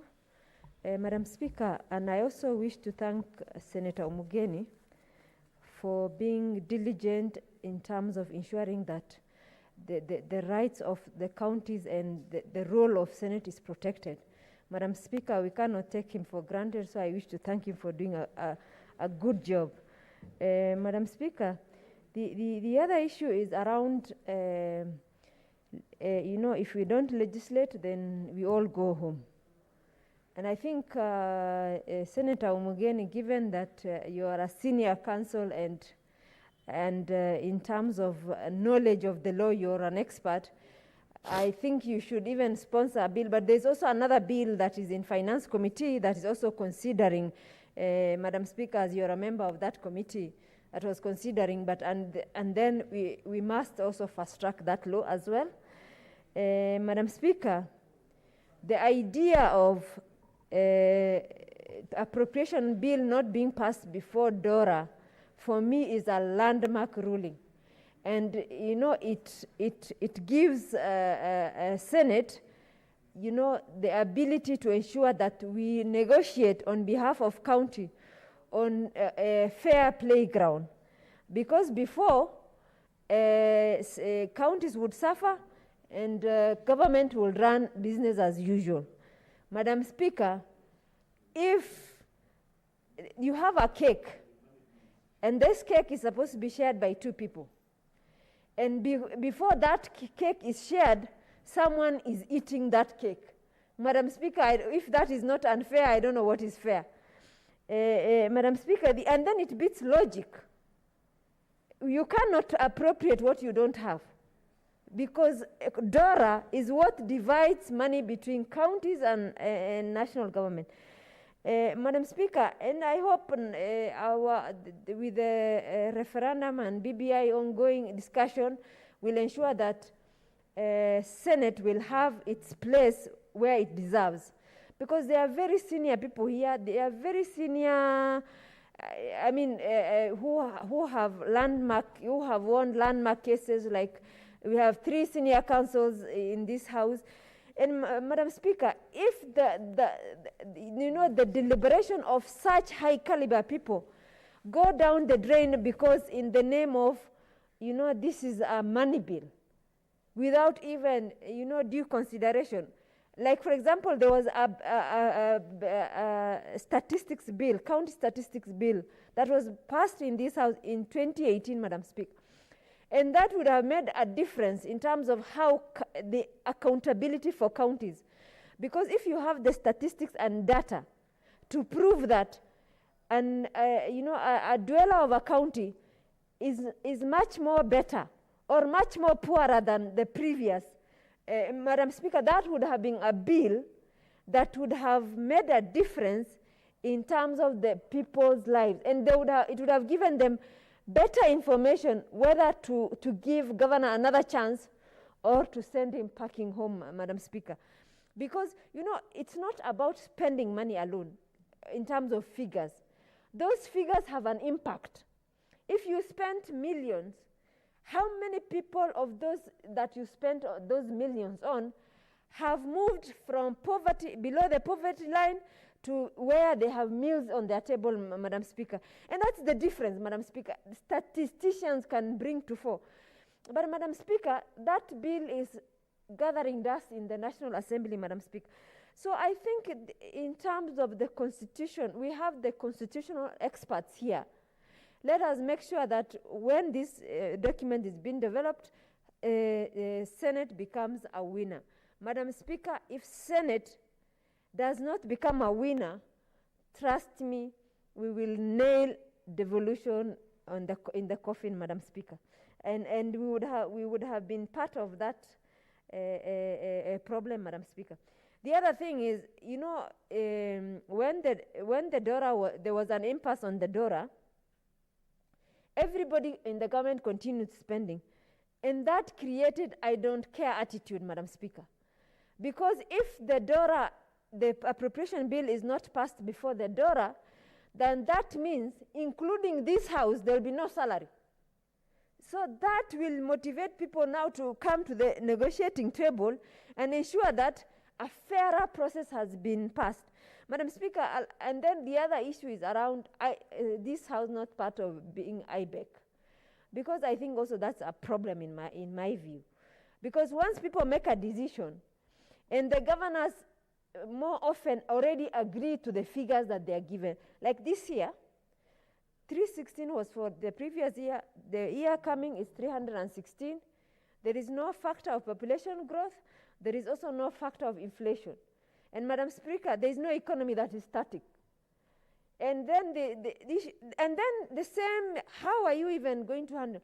And then that problem will be compounded by the change of formula now as presented by CRA. Some counties are losing as much as 3 billion shillings.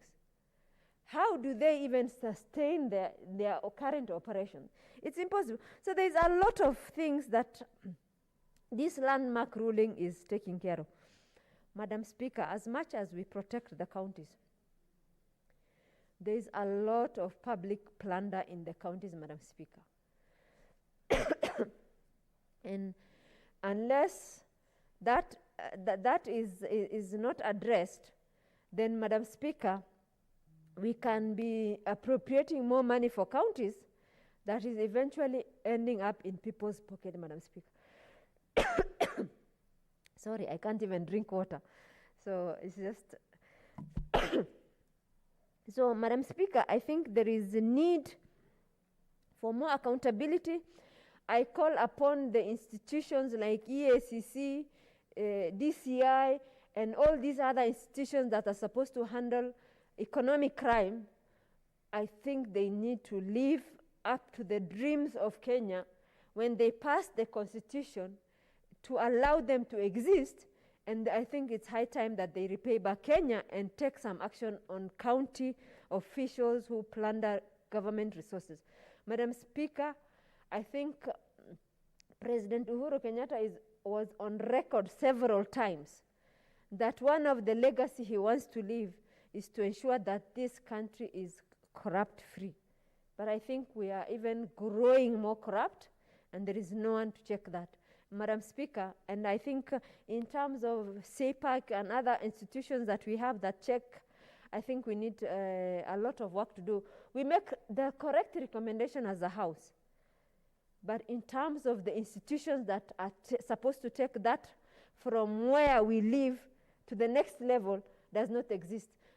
Once again, I wish to thank Senior Counsel Okongo Mugeni and the legal team for the Senate that are all brilliant, Madam Speaker. I had an opportunity of working with them on several bills, and Madam Speaker, I think there's none like them.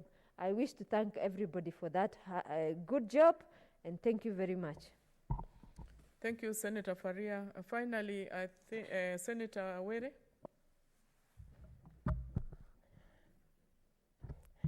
Thank you, Madam Speaker. Thank you for the opportunity to also contribute to the statement by Senior Counsel Okongo Morgan. Madam Speaker, this win is not just for this House, but it's also a win for devolution.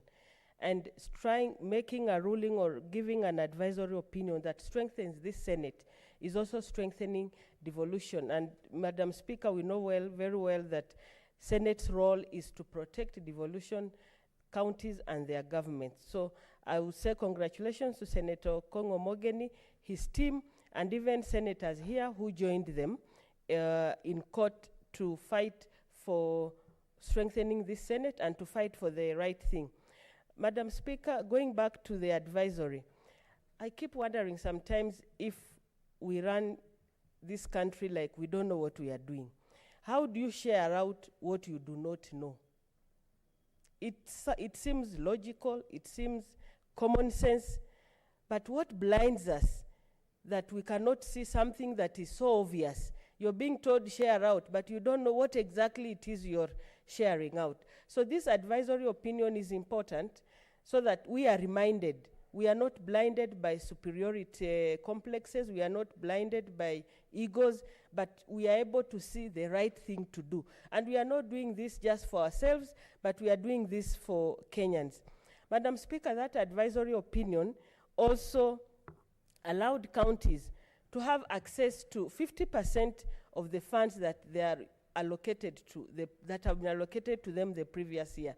Just in case, again, we lose our heads and decide to fight amongst ourselves as if we are fighting for ourselves and not for the country. We have also been given direction. This advisory opinion, Madam Speaker, has also given us the power from the previous advisory opinion. It has declared that advisory opinions are also judgments, so that they are not considered as advice, that you can either take it or leave it. It has said that their advisory opinions from the Supreme Court is a judgment, and we are bound by it. So it will be interesting to look at the case that is at the High Court, what exactly they are going to say. But I'm very optimistic with this advisory opinion from the Supreme Court. I'm very optimistic with the ruling that will come from the High Court. Madam Speaker, I want again to congratulate Senator Okongo Mogeni. And Okongo Mogeni and his team are a representation of the rich resource in this Senate. Just like Senator Farhia was saying, that the senators in this House are endowed with experience, they are endowed with knowledge that goes to the drain because of the work they do here, being looked down upon against the Constitution by the other House. We have several bills that are lying, gathering dust in the National Assembly that were meant to strengthen devolution. They are declared money bill without any other further explanation, even to the sponsors of those bills. Even if National Assembly took those bills, made them theirs, put in whatever it is they want to do, and make those bills pass for the benefit of Kenyans. So I pray that this advisory opinion closes the matter, brings to a halt this superiority fight between the Senate and the National Assembly, and the Senate will be looked upon, continue to be looked upon, as the house of experience, even as they call it the house of the old people. Old people have wisdom, and the young people have energy, but that energy will be misdirected if it is not followed by wisdom. So I thank you, Madam Speaker, and continue to ask that we make use of the Senate resource to benefit Kenyans as it should be. Thank you. Thank you, Senator Were. Senator Abshiro Halake.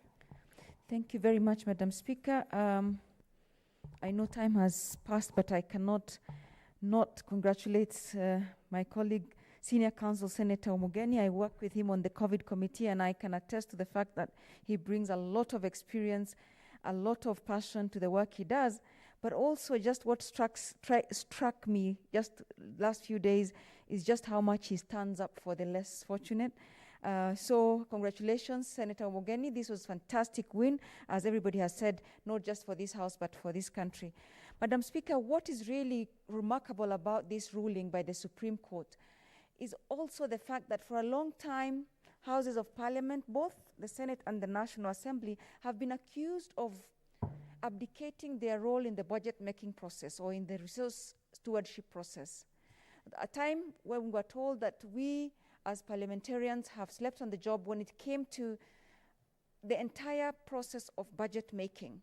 The budget policy statement where, the estimates were being discussed, then the division of revenue, the appropriation bills, and the entire continuum, we were accused. And I think to some extent there was some truth to it. But today, with this fight at the highest level of our judiciary to ensure that the right advisory is given to us so that then we take our rightful role in the budget-making process is really landmark and really commendable for the team and for the entire Senate that has taken this upon themselves. Madam Speaker, within the BPS process and within all these stages, there's the stage where we appropriate or divide amongst many items. But even before we get there, as everybody has said, the division of revenue should be first order of business, and therefore we're very grateful to the to the Supreme Court for upholding the Constitution that you must start with first things first, divide the revenue and then appropriate it. So I think we are very happy with that. But most importantly now, we need to look at separating the whole issue of plunder at the counties. We cannot, under the guise of plunder at the counties, then overlook the fact that the counties must first get their rightful share of the revenue, first of all. But this House then, it becomes incumbent upon us to ensure that the right oversight mechanisms or tools are there so that the counties are well, oversighted, and to ensure that then whatever it is that they have in their coffers does not go to waste, as has been happening. So those are two different issues that this House must really separate, because sometimes we're told, why are you fighting for resources for the counties? It's going to be eaten anyway. But these are two different issues that we must make sure, the counties get the resources they need, and therefore devolution prospers, and then put in place mechanisms and tools to ensure that oversight takes place. So with those few remarks, Madam Speaker, I thank you for the opportunity and congratulate the team of the senators led by Senator Omogeni that made sure that this ruling was got, and look forward to the implementation of some of the provisions within the ruling. I thank you.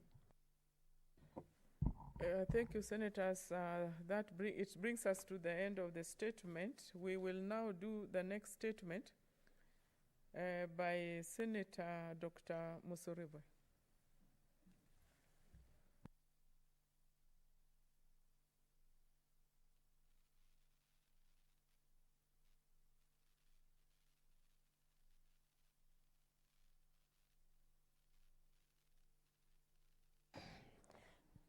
Madam Speaker, thank you for giving me an opportunity to put forward this statement on learning progression of learners with disability during the current COVID-19 pandemic.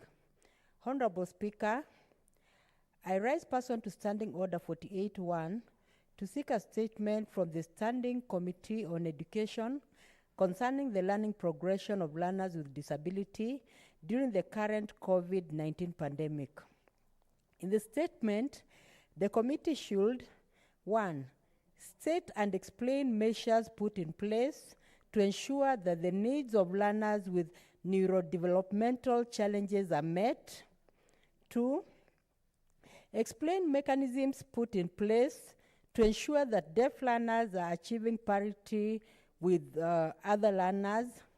3, elucidate processes put in place to ensure that parents of learners with disabilities are able to help and manage their children's educational needs while at home.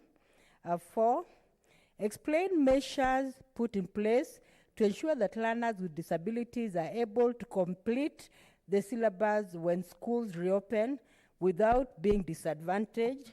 And Honorable Speaker, just allow me to comment a bit on this statement that when it comes to children with disabilities, even before the COVID period set in, they were highly disadvantaged in terms of education. Even when it comes to digital learning, Honorable Speaker, before even the COVID period, most of the content had not been digitized. At the moment, you'll find that education learners who have televisions... Senator, just to take you backwards, are you making a statement or you are debating? I thought you were making a statement. So please make the statement. Or when you are engaging me here.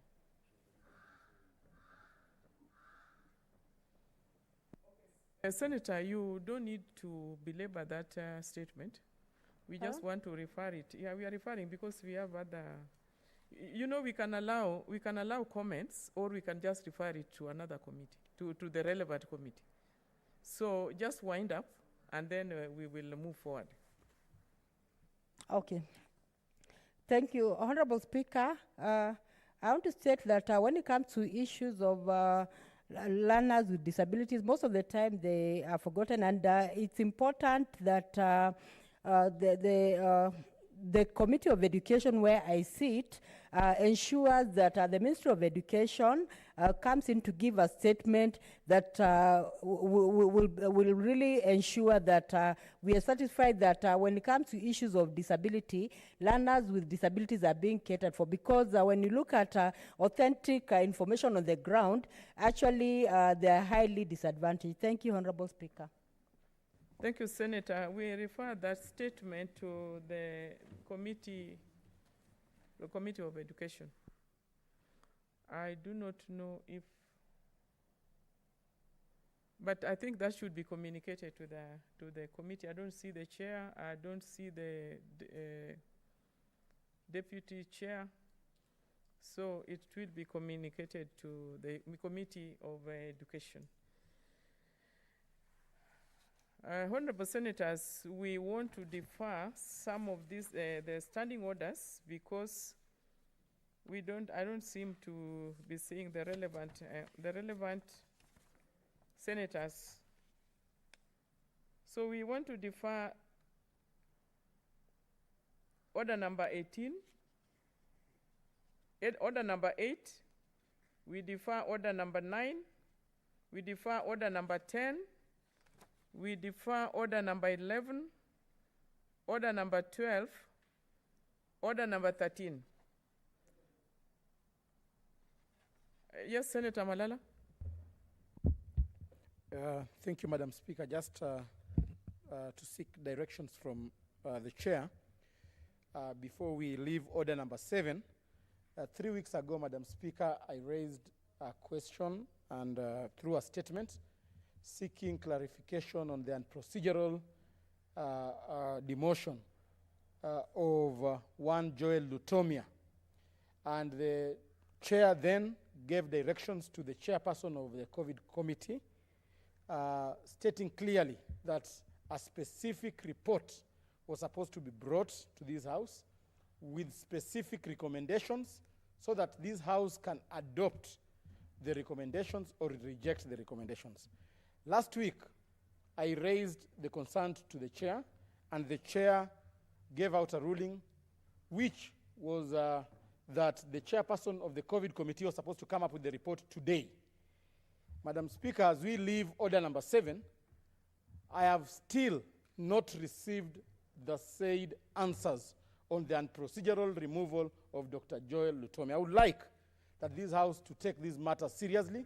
Let the chairperson be told that we are waiting for the answers, Senator, and we shall not allow. It is clear. I remember that statement last week. I don't see the chair, Senator Sakaja. I don't see the deputy chair. And I think it should be communicated that next week there should be a concrete. Oh, Senator Abshiro, do you have any idea about the statement that Senator Malala is referring to? Thank you, Madam Chair. Madam Chair, yes, I am aware of it, and the committee has actually done quite a bit on executing that statement.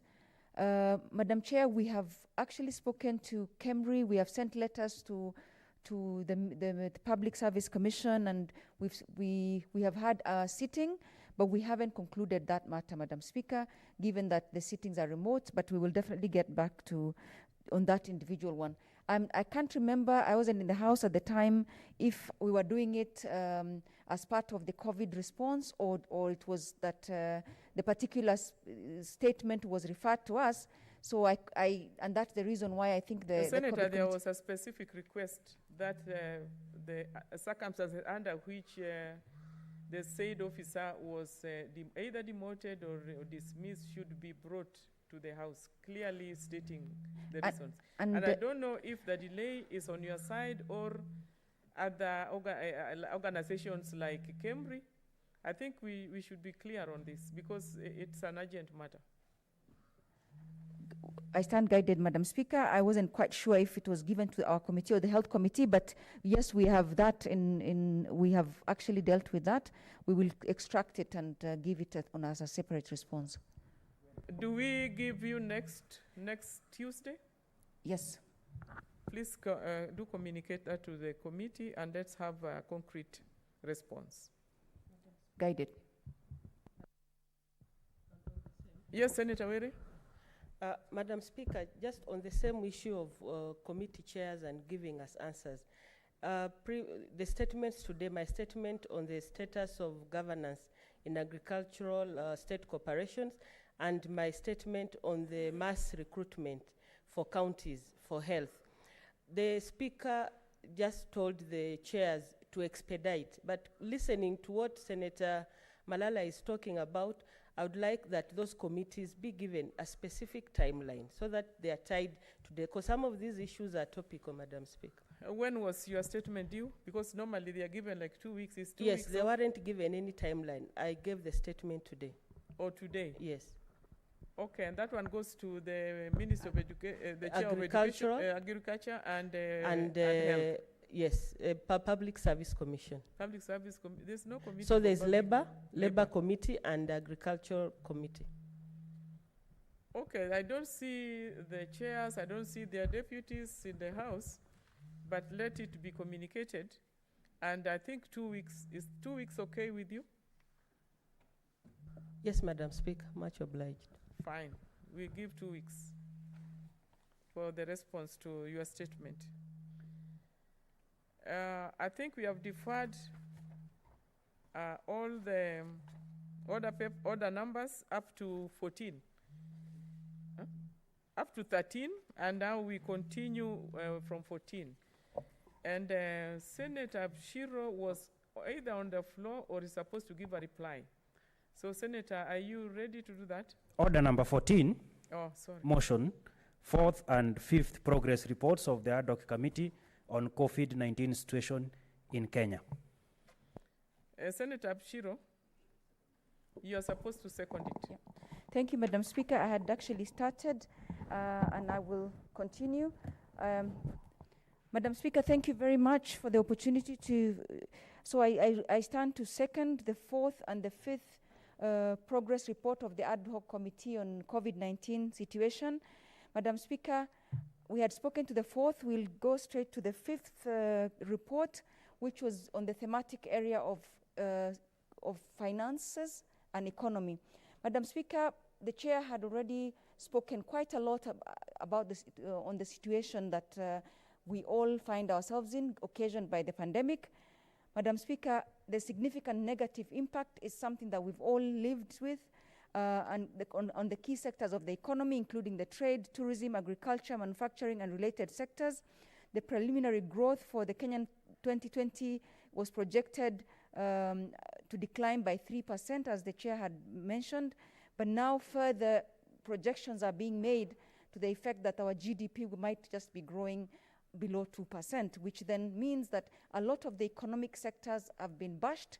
The agricultural sector have been heavily affected by this pandemic, as most of us can relate to, as a result of the reduced export earnings and loss of income due to low global demand for our agricultural products and exports. We also have the reduced demand for exports and declining prices for commodities in the international markets, compounding the drop in tourist arrivals. Madam Speaker, the tourist industry has been literally wiped out, as most of us know. I don't want to go into the details because these are details that are there, and I hope that the senators can interact with the report, because the official foreign exchange reserves held by central bank as well, which stood at about $8 million, has now gone down by February to about by about 5.4%. So again, what we're looking at is that all the revenues from different resources have all come down, which then puts a big burden on KRA, to the point where perhaps we may even experience a collapse in our revenue collection, which really is something that we are praying and hoping that the economy will not get to. But there's also declining foreign remittance. As you know, most Kenyans abroad have lost their livelihoods and are now, in fact, themselves very vulnerable, and as they don't have any work. We're also seeing an overall fiscal deficit, including grants for the period. I don't want to belabor that as well because the chair had very eloquently done that. The current deficits, therefore, projected between 4 to 4.6% of GDP compared to 4.62 in 2019. As a result, the lower international oil prices, the oil import bill is expected to be low and will counterbalance, hopefully, and provide some sort of relief. There's need for the government then to put in place measures to cushion macro, micro, small, and medium enterprises and the Juakali sector. So these are the observations of the committee. Businesses that most rely on imports have scaled down and are almost earning nothing. Loss of income on account of job losses is across all sectors. Payment of pending bills, this is something that this House is very familiar with. Again, these are some of the observations. But please allow me, Madam Speaker, to just take the House to some of the observations, but also some of the recommendations, so that then we don't belabor, because I know that this House, every senator lives this reality, and every senator has been following these developments, and therefore I do not wish to take too much time just to belabor the observations. If you allow me, I'll go straight to the recommendations that we have in our report from. Okay. So the first recommendation, the Cabinet Secretary for Industrialization, Trade and Enterprise Development gazettes regulations establishing the Micro and Small Enterprise Development Fund, especially under Section 51 of the Macro and Small Enterprise Act, number 55 of 2012, and present a report to the Senate within 60 days. Another observation, and therefore occasioning another observation that's occasioning this recommendation is the fact that the small enterprises are the hardest hit, and to enhance accountability for the oversight over the COVID emergency fund. As you know, a lot of questions have come up on that, and other funds established at the national and county levels, the National Treasury and the county treasuries to submit monthly income and expenditure statements. Madam Speaker, and to hasten the disbursement of funds to counties, the counties should comply to the rules and regulations set by the oversight bodies to facilitate funds disbursement. Madam Speaker, a lot of counties are telling us we could not do ABCD because we haven't got our revenue, our disbursements. Again, these are our recommendations. And to support the micro and small-sized enterprises to continue their businesses during the pandemic, government to hasten the planned liquidity support for small and medium enterprises through credit to banks and other financial institutions to further promote this sector. Again, as the chair has said, the central bank has done quite a lot with regards to setting up platforms, with regard to setting up mitigation measures for borrowers. They have done quite a bit with regards to liquidity management to other banks, so that for onward lending to small and medium-sized enterprises. So we encourage this and commend the central bank for the measures they have taken, and to reduce disruption to the supply chain, counties to facilitate little markets.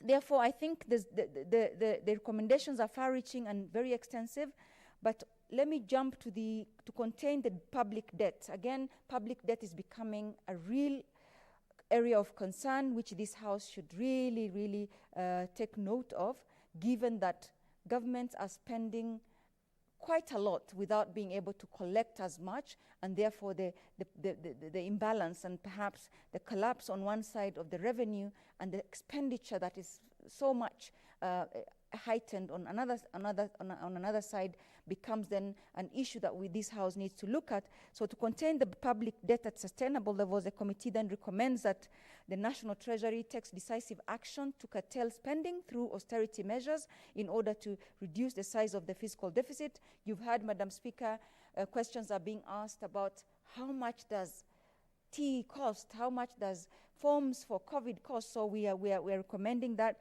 and to reduce the extent possible commercial borrowing by gradually shifting to concessional money from perhaps the multilateral and other bilateral organizations that are not charging market rates on commercial banks, cancellation and reallocation, and these. So, Madam Speaker, again, we have very many, about 10 recommendations. I'm not going to go through all of these. I would like the senators, we have the reports available to interact with these reports and to make to support the implementation thereof. On debt issues, again, negotiations to be considered on debt swaps. I think this was mentioned already by our chair. Importantly, on support to women, the youth, persons with disabilities, and other vulnerable groups, the committee recommends the upscaling of training to enable these groups start and operate businesses efficiently. Additionally, that these groups be prioritized for award of business stimulus funding and opportunities to supply goods and services to the national and county governments. Madam Speaker, at the community level, monitoring and evaluation of frameworks for considered to ensure proper oversight of emergency COVID funds at both the national and county levels. And this is where we are also asking our county assemblies to please make sure that they do the primary oversight, because as it happens, everything is being brought to the Senate when primary oversight should happen at the county level, with only the secondary or the more complicated or perhaps the more national looking or affecting all counties coming to the Senate. Madam Speaker, I think for us as a committee, as you know, we have dealt with putting all this in 5 thematic areas. This is the thematic area that was looking at the financial and economic issues of affecting the country. And so we have in a subsequent progress report, that's the progress report number 6, issues pertaining to social justice, public order, and human rights. So if this just sounds very economic stimulus and very economic tools, or very much aligned to monetary policy, that is because there's another thematic area that would then drill down these broad areas of economic tools and economic policy instruments to then the social issues that would affect the common mwananchi and the Kenyan at large, which is the social justice, public order, and human rights. So this is the next report that hasn't been tabled, which will be tabled, and therefore I will seek to second and request that the senators look at these issues, which are the broad economic issues that are affecting our country, and the broad economic measures that both the central bank, the Bankers Association, the SMEs, and our Ministry of Industrialization, and our sectors such as our key economic sectors such as tourism and others have put in place to ensure that we then mitigate against these issues.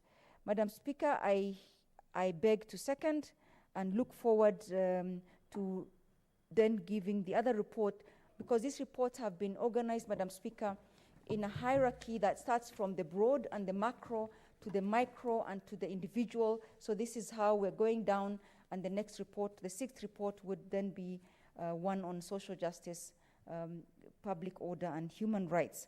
So I second. I now propose the question that the state adopts the 4th and 5th progress reports of the ad hoc committee on COVID-19 situation in Kenya, laid on the table of the Senate on Tuesday, 5th May 2020, and on Tuesday, 12th May 2020, respectively.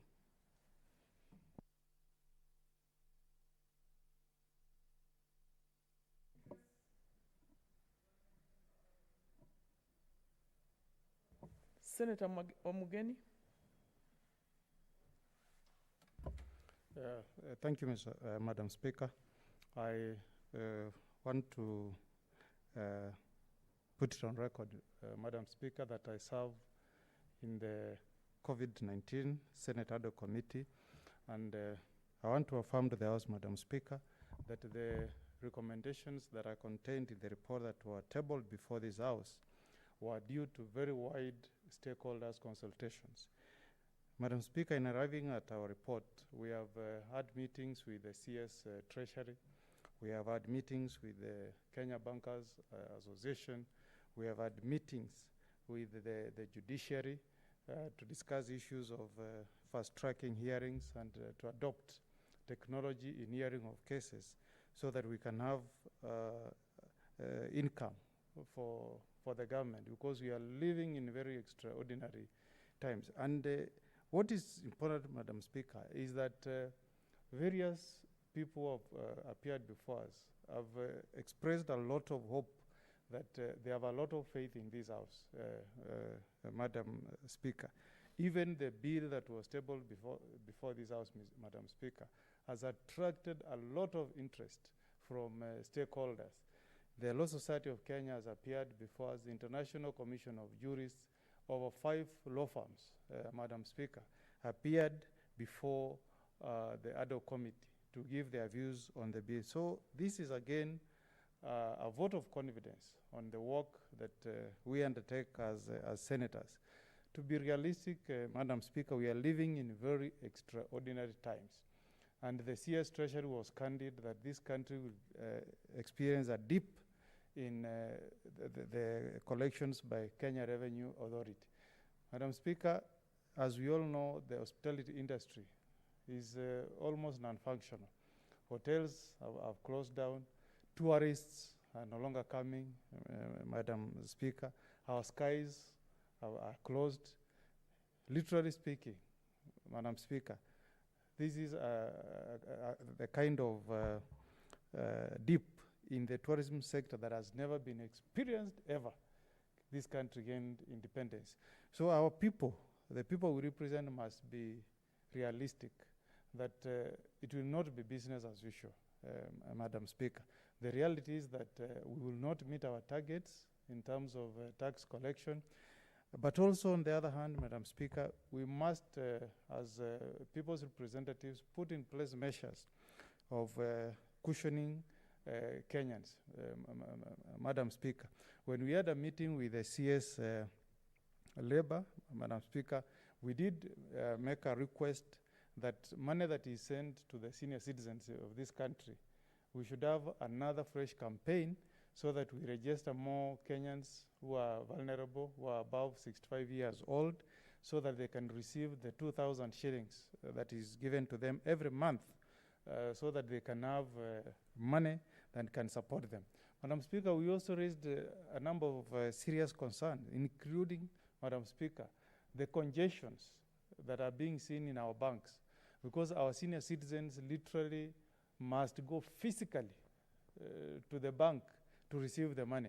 And we asked the CS to consider paying these our senior citizens through M-Pesa platform. And I'm happy that Senator Faria is in the House. Some of the concerns we are being given is that some people in northern Kenya do not have access to mobiles. They have never known the importance of buying mobiles. Almost unbelievable to some of us. But we are being told that that is the reality on the ground in some parts of northern Kenya. But again, Madam Speaker, we don't want to expose our senior citizens going to crowd in banks. I gave an example of what happened in Nyamira, in Nyamira town and in Keroka, where so many people went to the banks to collect their money, and it rained on them. They all ran into the bank, and there was nothing like social distancing. If anybody had COVID-19 in that bank that day, almost 100 Kenyans would have caught this COVID-19 disease. So going forward, Mr. Speaker, and that should be one of the wins, the quick,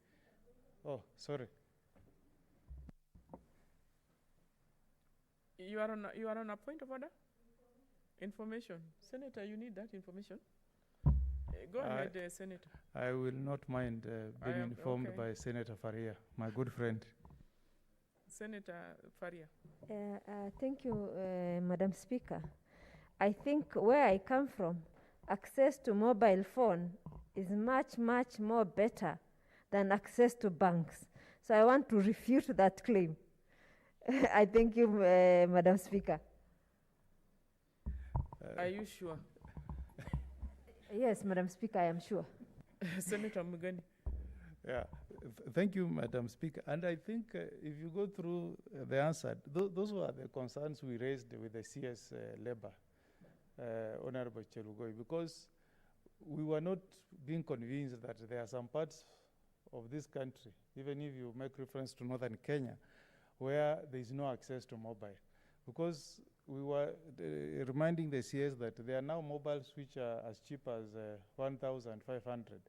And we are of the view that most Kenyans have access to these gadgets. But then again, another concern was raised. This being Kenya, we were told that the level of illiteracy is very high, and that provincial how can I call them?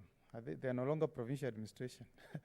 County, national government, county administration, that is the chiefs and sub-chiefs, had reported cases whereby senior citizens who are illiterate, who are being sent money, were being conned by their grandchildren, whereby when they receive 2,000, they are told that you have received 200 shillings. So the national government was of the view that the safest way to ensure that this money reaches the beneficiaries, to ensure that they go physically to the bank and then they receive their cash.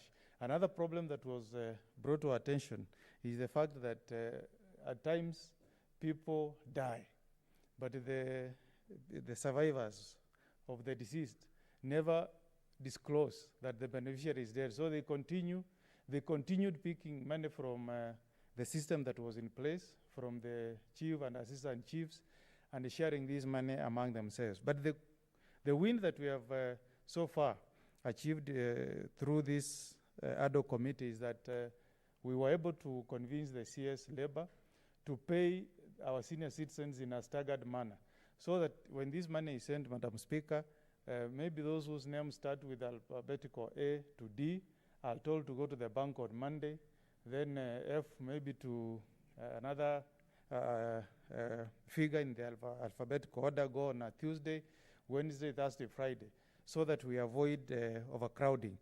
The positive results also, Madam Speaker, is that the judiciary, we had a meeting with the judiciary, and we were able to convince them that they should put in place mechanisms where cases can be heard through embracing technology, and we advised the judiciary to consider taking the situation to the near normal, whereby there is a course list for cases, and lawyers can appear before courts through Zoom or any other platform. And I'm happy to report that that is now happening. So there are a number of quick gains that this committee has been able to achieve. We had a meeting with the CS in charge of youth and ICT, and we implored upon him to ensure that he extends support to the judiciary, because there were some courts, I think we were given an example of courts like Migori, where there was no infrastructure to support cases being heard online. And I'm happy to report that now there is support that has been extended to regions like Migori, and there's progress being made. But there are also concerns, Madam Speaker, including the deadline for making returns to the Kenya Revenue Authority on some statutory payments is tomorrow. But there are stakeholders who have raised concerns that what happens to, for example, people who are in Isili, who may not be able to leave Isili and go to their offices to make their online payments. And I think as we go forward, we are trying to extend our engagements with the Kenya Revenue Authority so that people who have found themselves in a situation where they have to respect the government restrictions on movement are not penalized by Kenya Revenue Authority. I think this is a period where we need understanding and extension of understanding and courtesy from our statutory bodies like Kenya Revenue Authority. Madam Speaker, it will be sad if in the midst of all this pandemic, some people are faced with punitive measures from coercive bodies like Kenya Revenue Authority. On the issue of income from for landlords, Madam Speaker, this has been fairly emotive, and we have, as a committee, taken the view that in as much as many Kenyans find themselves in a situation where things are not normal as they are supposed to be, we also must protect the real estate sector so that the issue of payment of rent and pardon by the landlord should be left to the tenant and the landlord, and there should be least interference from this committee or this house on matters that touch on contractual relationship between tenant and the landlord. Because, Madam Speaker, that sector is fragile. It's a sector that is growing. It's a sector that contributes a lot to the economy of this country.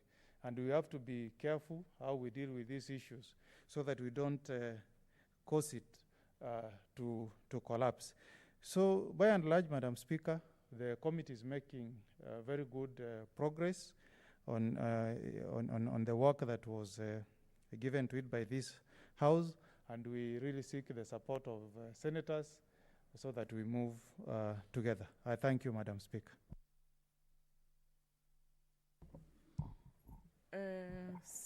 Senator for Taita Taveta, Senator Mwaruma. Thank you, Madam Speaker, for struggling to remember my name, Senator Mwaruma. Thank you for giving me this opportunity to weigh in and comment on this report by the COVID-19 committee. They have done an extremely good job in coming up with this report. They have burnt their midnight oil. They have invited experts, and would like really to commend them for their work. I know the thrust of the fourth and fifth reports is really economic and finance, but I would like to really talk briefly about some issues that have to do with health issues, even if they were addressed in the previous reports, because then if they're not checked, then they'll go a long way into becoming an impediment in fighting this coronavirus. Number one, Madam Speaker, as we speak, there was a suggestion that we have ICU facilities in our hospitals. As we speak, Madam Speaker, some of the hospitals, some of the counties do not have ICU facilities. Yet, at the same time, Madam Speaker, there are counties that have worked very hard and established ICU facilities in less than 21 days. So what I would seek to maybe recommend to the Mother Minister of Health, they should recommend that all, and maybe push, that all counties to have ICU facilities, because then there are ICU facilities are main component in fight against the coronavirus. Again, there was a suggestion at the counties, in social media and in the mainstream media, that we need to have the community health volunteers recognized and given some small stipend because of the kind of work that they do in ensuring the fight against coronavirus. These people do a lot, and most counties are not recognizing them, yet they are really part of the frontline personnel and human resource which is fighting corona. One of the things that I mentioned, Madam Speaker, in the morning is that national government through Public Service Commission and county public service boards have undertaken to employ more human resource to the counties, and there is an impediment to achieving this goal because the people who are shortlisted to go to counties to do the interviews sometimes might not be able to reach the counties because of the cessation of movement.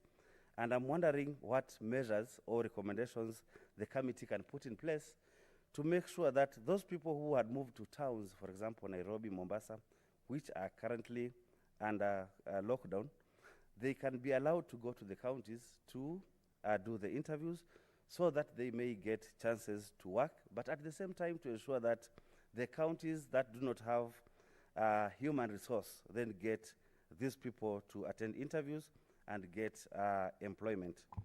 Madam Speaker, having said that, then I would like also to talk about the economy and finance thematic area, which is the thrust of this fourth and fifth report. The truth of the matter is that people on the ground are suffering because of loss of gainful employment. As it has been observed in the report, most people who are working in the tourism industry have lost their jobs. Those who are working in the transport industry have lost their jobs. They don't have food. As I speak, Madam Speaker, there are so many messages in my phone, so many phone calls of people who are asking for food. They don't have even the basic commodity, which is food. They are sleeping hungry. They are lucky if they can only get a cup of porridge for the family. What I think should happen is that we need to implore the national government, we need to implore the county governments to make accessible food to these people. These are basic commodity. We've locked them down to control the spread of corona. Now, we are saying if they don't die out of corona, they will die because of hunger, Madam Speaker. And in terms of the many initiatives that have been started by the national government and the county government to raise funds through public-private initiatives, those are there and they are commendable, but they are not enough. Madam Speaker, we had budgets in the county governments. My recommendation would be let the county governments, the county executives, and the county assemblies look at the budgets again. Pass budgets that would appropriate some money to ensure that the very poor people and the vulnerable people can be able to get something, a small subsidy or a small stipend to cater for food. There was a suggestion in the morning that county assemblies are not meeting because of the social distancing issue. But as Senate, we are meeting. The National Assembly is meeting. Why can't they be innovative enough? Why can't the assemblies be innovative enough, come up with ways and means of meeting so that they can mitigate the effects of lockdown and the effects of loss of jobs for their people? Because the truth is that people are suffering.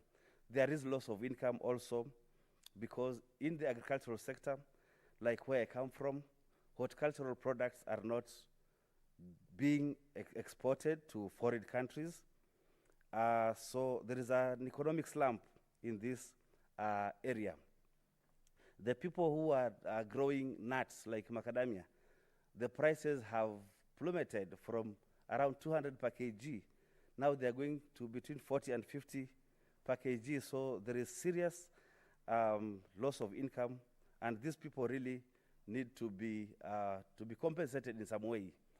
The Ministry of Agriculture can come up with modalities of maybe ensuring minimum returns for these people, so that because they invested in farming, then they can be given minimum returns to make sure that they repay their loans and also they feed their families.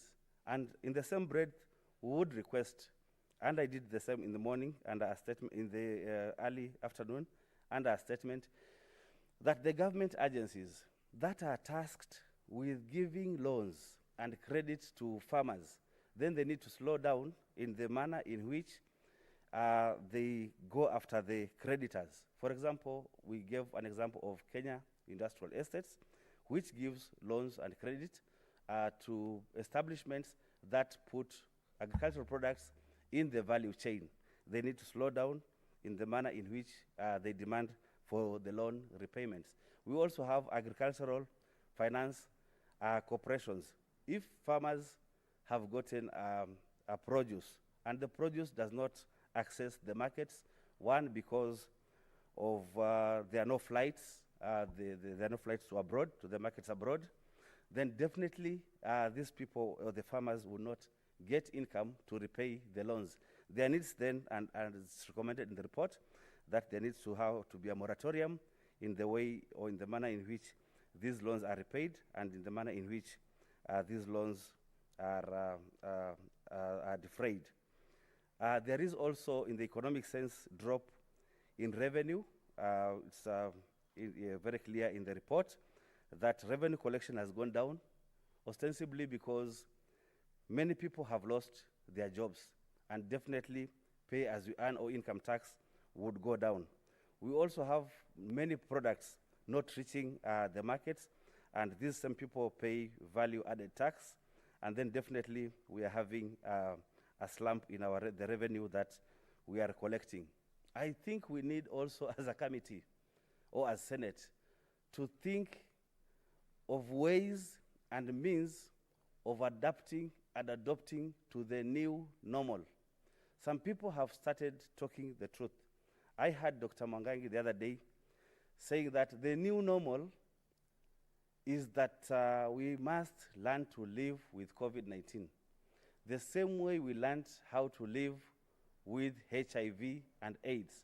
We need to look for ways and means of bringing back our economy back on its footpath. Our new normal would be wash your hands. Our new normal would be we must put masks on masks. Our new normal would be social distancing all through. And therefore, we must think of ways and means of bringing this economy back to its footing, because we can't afford the loss of revenue that we are experiencing right now, loss of payee, loss of income tax, loss of VAT, loss of import duty, and so on. And I was telling somebody one time that in future, when our children would be looking at us, they would be saying, that is if there is no vaccine or we don't curb this corona. They'd be wondering how we are living without masks. They would be wondering how we are staying close together and dancing in disco halls and in clubs. They would be wondering how we are squeezing ourselves in matatus. So we must adapt to the new norms so that we can bring our economy to its foot again. Tanzania is managing. Tanzania is managing, though we're told that they could be not very straight. They could be not very straight in the statistics, but they did not close the mosques. They did not close the churches. They did not close their businesses. It is business as usual.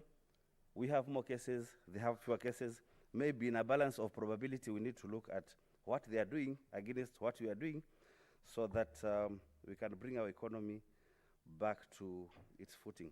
The report also is suggesting that we need to cushion the SMEs. I mentioned before that the stimulus program for SMEs proposed by the President of Kenya, that is under SMEs, Stawisha SMEs, this is the right time to bring the 4.5 billion, inject it to the economy, so that the people who have lost income, people who have lost or whose businesses went down, they can bring their businesses up again through such credit, which should be of low interest rate. We should not have high interest rate loans. So through the SMEs, maybe through KIE, through AFC, we can finance our businesses, we can finance our agricultural activities through loans that can go up to maybe 5%, as well as 5%, 4%, so that we bring our economy back to its pedestal again. And also we need to look at how our counties are behaving. In Nairobi here, we have still these SMEs like the kinyozis, the saloons are still on. How then can we be able to do the same in our counties, so that we have the very, very poor people, the very, very small young man, the very, very small lady who survives in maybe plating here 3 to 4 heads per day so that they can eat, can be brought back to business. The people who, the barbers who work in barber shops can be brought back to business while observing the health issues. Maybe the last thing I would like to say is that, not really last, but there is the cross-border business. There are 2 COVID cases in Taita Taveta County, and these are at the border point of Holili, Taveta. They are people, or the truck drivers, who have COVID and they're actually Kenyans, but now they are at the Taveta border hospital. We need to really seal the panya routes. Let me call them the panya routes. The routes that they're using to come to Kenya and to go to Tanzania. If we don't do so, then again, we'll be leaving open the paths to having this disease cross either to from Kenya to Tanzania or from Tanzania to Kenya. We really need to do a lot of stuff there. Lastly is to researchers. Previously, when we were fighting HIV and AIDS, people thought that this is a physical science issue, natural science issue. But later on, in fight against HIV, we discovered that the people who did a lot of work and commendable work were the social scientists. They are the ones who cracked this HIV and AIDS. For example, we were asking questions like, how is HIV spread? And some people are saying a mosquito can spread HIV. So if you're in a room, for example, and you're bitten by a mosquito and you have HIV, another person is bitten by a mosquito and they have HIV, then they could get. But social scientists said in a research, how come a mother who is HIV positive can live for 20 years in the same house with a daughter who is HIV positive, and they don't, that son or daughter does not get HIV? That was from research from a social scientist. So maybe we need to give a multifaceted approach to research in this coronavirus. And I know by and by we will crack it. We will crack it. Those would be my contributions. Thank you, Madam Speaker. Senator Faria. Thank you, Madam Speaker, for giving me this opportunity. And I wish to commend the committee, the ad hoc committee, for job well done, Madam Speaker. Madam Speaker, there's an issue that Senator Maura canvassed around SMEs, and the SMEs going down. According to research done, it's been said that 70 to 80% of the employment in this country is through SME. Madam Speaker, and as a country, we have very high level of unemployment. And Madam Speaker, if we don't take care of this sector, Madam Speaker, then there will be a lot of unemployment, and I think as it's been predicted, our GDP is going down. So a lot of other issues that will be affecting, Madam Speaker, we'll have a lot of social problems in this country if you are not careful. We don't think through that there will be life beyond COVID-19. Madam Speaker, in the global statistics, a very high percentage of about 45 to 60% of the SMEs do not see their 5th birthday. So they don't live beyond 5 years.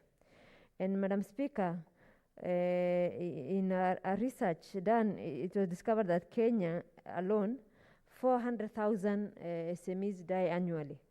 Madam Speaker, this was the case even before COVID-19. Madam Speaker, can you imagine now what can happen with the problem being compounded by COVID-19? And unless we provide what we call stimulus package to the SMEs in this country, Madam Speaker, most of them will die, and that will be a very big disaster for this economy, Madam Speaker. Madam Speaker, there are countries like UK, US, they are already giving some stimulus packages to their SMEs. And I think, giving stimulus packages sometimes is not only about actually leaving this one to see another day, but it's also creating a circulation of money, because when there is an economic hardships, Madam Speaker, even the money that is circulating within the community goes down, Madam Speaker, and then the SME dies. That SME was employing like 10 people. Those 10 people who used to go to a shop or dies. Those who used to, the factories that whose products used to be sold by those shops also closed down. So it has a lot of ripple effect if it is not carefully managed, Madam Speaker. And Madam Speaker, like the previous speakers have said, if you are not careful and we leave this, we don't stop this capitalism mentality, where we say market forces determine everything. because this is an extraordinary time, Madam Speaker, we might just plunge our economy to a total collapse, Madam Speaker. Madam Speaker, the other issue I wanted to comment about is distribution of cash instead of food to the most vulnerable during this time when there is a lot of hardship, Madam Speaker. Madam Speaker, in terms of if you give people food, you take away their choices, Madam Speaker. And, let's say you give maize to somebody, different parts of this country, being given maize in certain proportion will be good, and others, like where I come from, if you give them maize, for example, as a food support, that maize will be given to the goats and the cows. It's not that the people are not hungry. It's because that is not part of what their diet. So, Madam Speaker, and because of several other reasons in terms of the impact on the economy, in terms of ability for savings, Madam Speaker, to invest in another time when the opportunity comes, Madam Speaker, cash is always much more appropriate. It's much more dignified. It's much more cheaper in terms of, if you send money through M-Pesa to several people, that is much, much more cheaper than transporting the same value of money to that person who is going to receive. And Madam Speaker, even during this corona time, Madam Speaker, where even when people crowd together, it causes a problem, Madam Speaker. Cash is not an appropriate choice. And therefore, Madam Speaker, instead of people wasting a lot of money on food distribution, their focus should be much more. If you can give even 50 bob to that person and leave them to that choice, you are better off than, spending a lot of money transporting food and other stuff to wherever they are.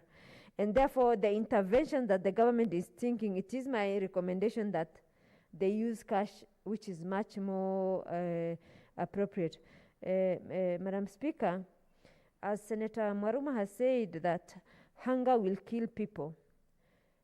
Hunger will not only kill the people, it makes them much more vulnerable because for the disease. Because if you are hungry, then your immunity goes down, and then if the disease finds you when you're at the lowest moment of your immunity level, the chances of you dying out of the COVID-19 impact is higher than somebody who has better balanced diet, Madam Speaker.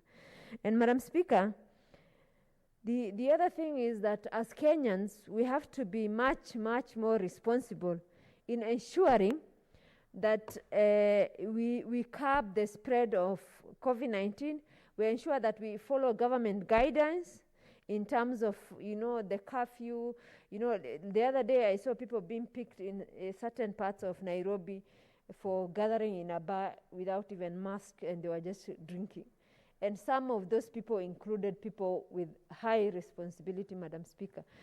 Therefore, Madam Speaker, I think it is only fair that we become each other's keeper by ensuring that what we need to do is exactly what we do, but also be careful that we do not increase people's vulnerability because other people are taking advantage of them because of certain, government guidelines.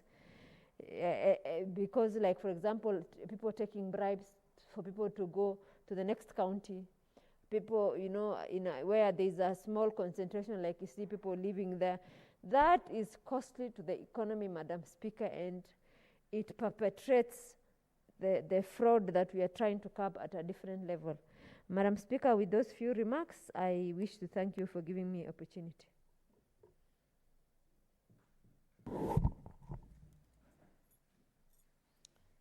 This matter does not concern the counties? Oh, the mover. Okay, fine. Senator Abshiro, can I give you an opportunity to reply? Thank you, Madam Speaker. I beg to reply and thank all the colleagues that have contributed to this all-important report. I hear their cries and I relate to them and would like to associate myself with every single contribution that has been made on this floor.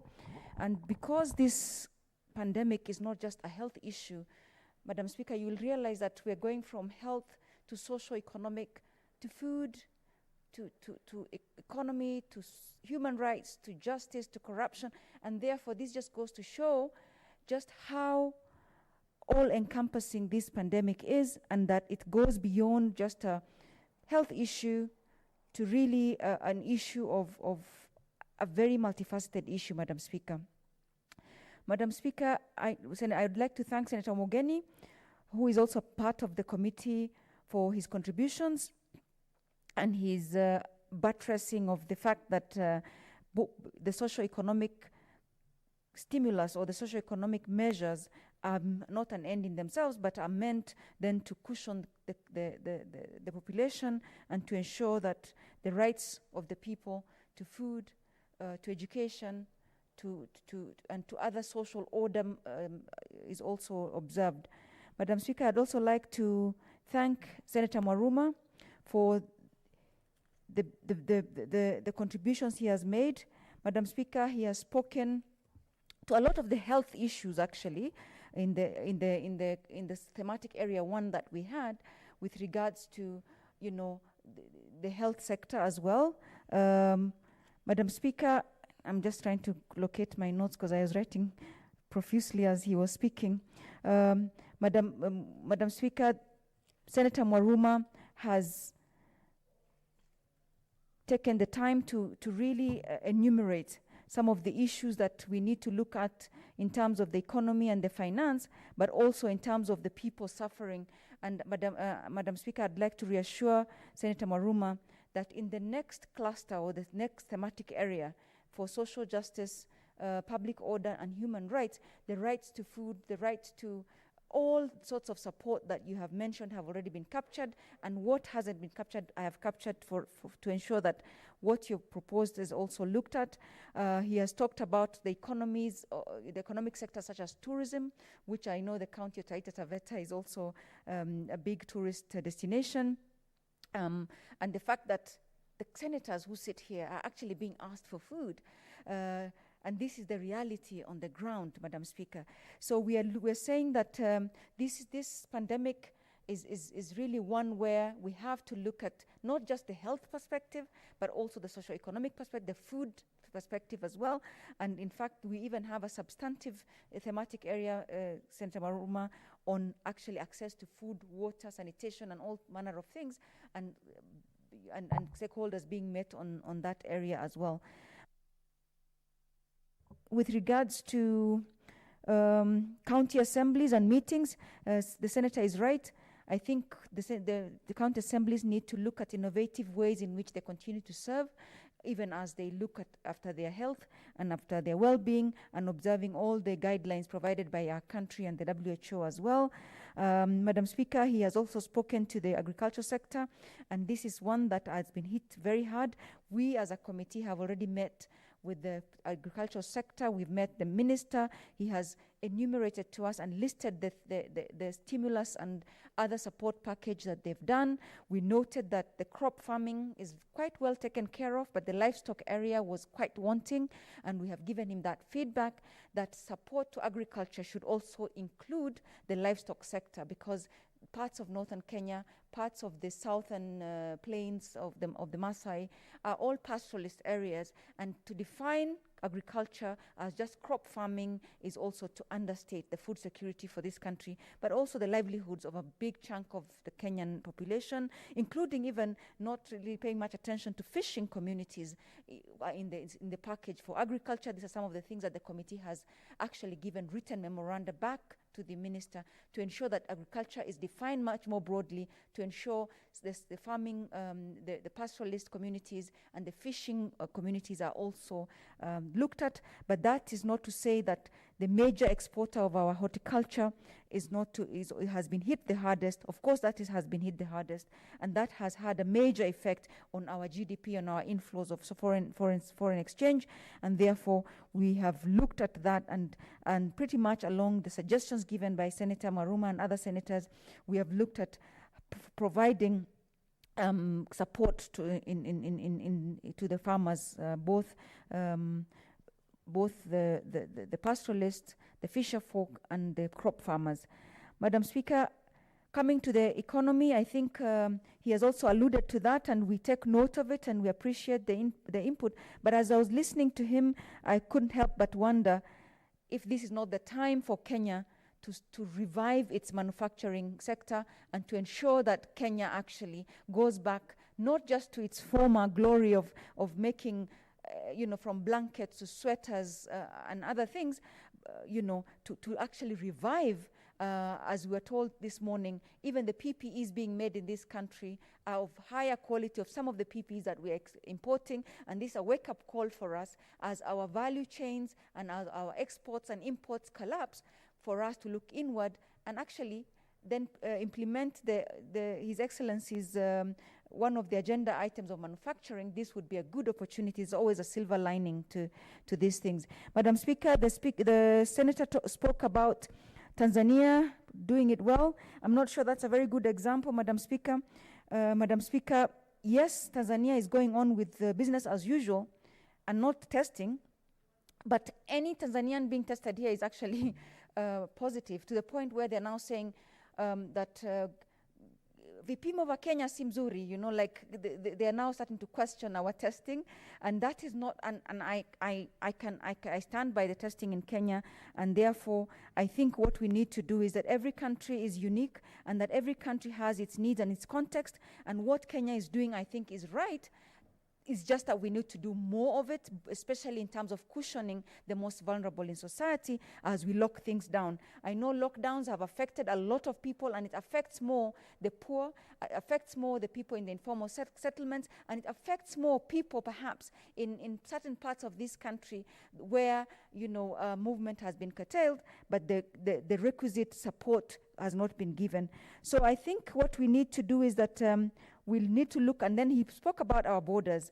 Given that the weakest link is our borders, especially the one with Tanzania, we are for all East African community, but I think when it comes to the lives of our citizens, we support the closure of the Kenya-Tanzania border and even the Kenya-Somalia border, even though we who come from northern Kenya, of course, by ethnicity or by culture, we are more sympathetic. But that said, the people across the border may be our brothers, but the pandemic is not.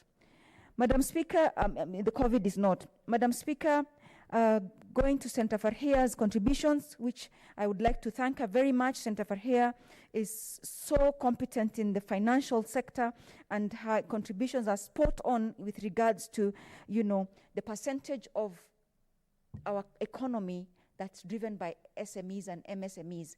Madam Speaker, in fact, she said 70%, but because we've just done we're recently working on it, it's actually 89%, and therefore she's spot on in saying that the support to SMEs is key to the survival of our economy, because it actually has a ripple effect of households. 89% of households actually being supported by SMEs. Madam Speaker, she also spoke about how SMEs, die in the first 5 years, and that is very true. Statistics show it, that SMEs, if not well supported, do have, death rate, so to speak, for lack of better word, of about 5 years. And so the pandemic has made it even worse, given that they have nowhere to get loans, their loans are being recalled, and that their value chains or their import chains for those that import have been cut. The productivity has gone to near zero, and therefore the suggestion that for stimulus package is so much welcome and actually forms part of both the pandemic bill and the report on thematic area 4, which is the economic sector the sector support and citizen support. Madam Speaker, another sector that as I was listening to her, I remembered was also the energy sector. Madam Speaker, because we are now very desperate and our revenues in terms of revenue collection, as I presented earlier, has plummeted, we are now starting to put back levies and taxes on areas of the economy that would otherwise shouldn't be taxed. For instance, Madam Speaker, I know independent power producers, the producers of mini grids, the producers of small power, small solar, for a long time and for good reason had been exempt from taxation. But in the latest appropriation bill or in the latest finance bill, those taxes have been put back. While I know that we need all the revenue we can get at this point so that then as a country we're not just looking at empty coffers with so much need, to tax areas like that is actually to take ourselves back. The energy mix in this country for a long time has been pretty much renewable. And this is something Kenya has been lauded for, and this is something we as Kenyans have been proud of, because the energy footprint, the fuel energy, and other energy sources, which have the worst kind of climate effect, had actually been one where Kenya had done very well to go renewables. Because we have a lot of renewable energy. I know Senator Farhia has mentioned about Wajir having a lot of sun. Isiolo has a lot of sun. Northern Kenya and every part of this country actually has more sun than perhaps even all seasons combined in certain parts of the northern hemisphere. Madam Speaker, for us to start then taxing these energy sources would be a real big mistake, given that then we will now go back to right now it looks like the fuel oils are coming down, and therefore it's something that we need to really guard against going back and creating an undesired consequence of going back to the more polluting energy resources. Madam Speaker, Senator also spoke about the ripple effect and the chain of effect of one SME dying, where then tens or hundreds of households will be affected, because just one SME supports so many households is something that we are very alive to, and as a committee have taken into consideration. And in fact, one of the things around cash transfers is something that we as a committee have really supported and are applauding, and would like the country to make sure that even as we respond to the different calamities, be they floods, be they droughts, or even this pandemic, cash transfers are a much better option than food distributions, where 60%, and I would know this because I worked for the Red Cross for a long time, and we know that close to between 46 and 67% of the food distribution actually goes to the logistical and all the other, from transportation to the people that are going to man the food and the people that are going to assess and distribute and make sure that the crowd is controlled. So by the time you're done with all these things, most of the money doesn't go to the vulnerable person or the beneficiary. It actually goes to the logistics and other people who are perhaps not even as vulnerable, from the guy whose trucks we will hire to the people that, the security agents that will manage the crowds and what have you. So we take that input very seriously, Senator Farhia, and we thank you, because cash transfers are any day better than food distribution, but there comes at times perhaps due to lockdown, or perhaps due to the fact that maybe farmers may not even be able to farm, those might also become an issue. But for now, I think cash transfer is the way to go, and we look forward to a situation where we are efficient with resources, as and people have dignity and have decision, they can decide on what to use the money on, because sometimes it's not true that everybody, as she says, needs the staples that we get.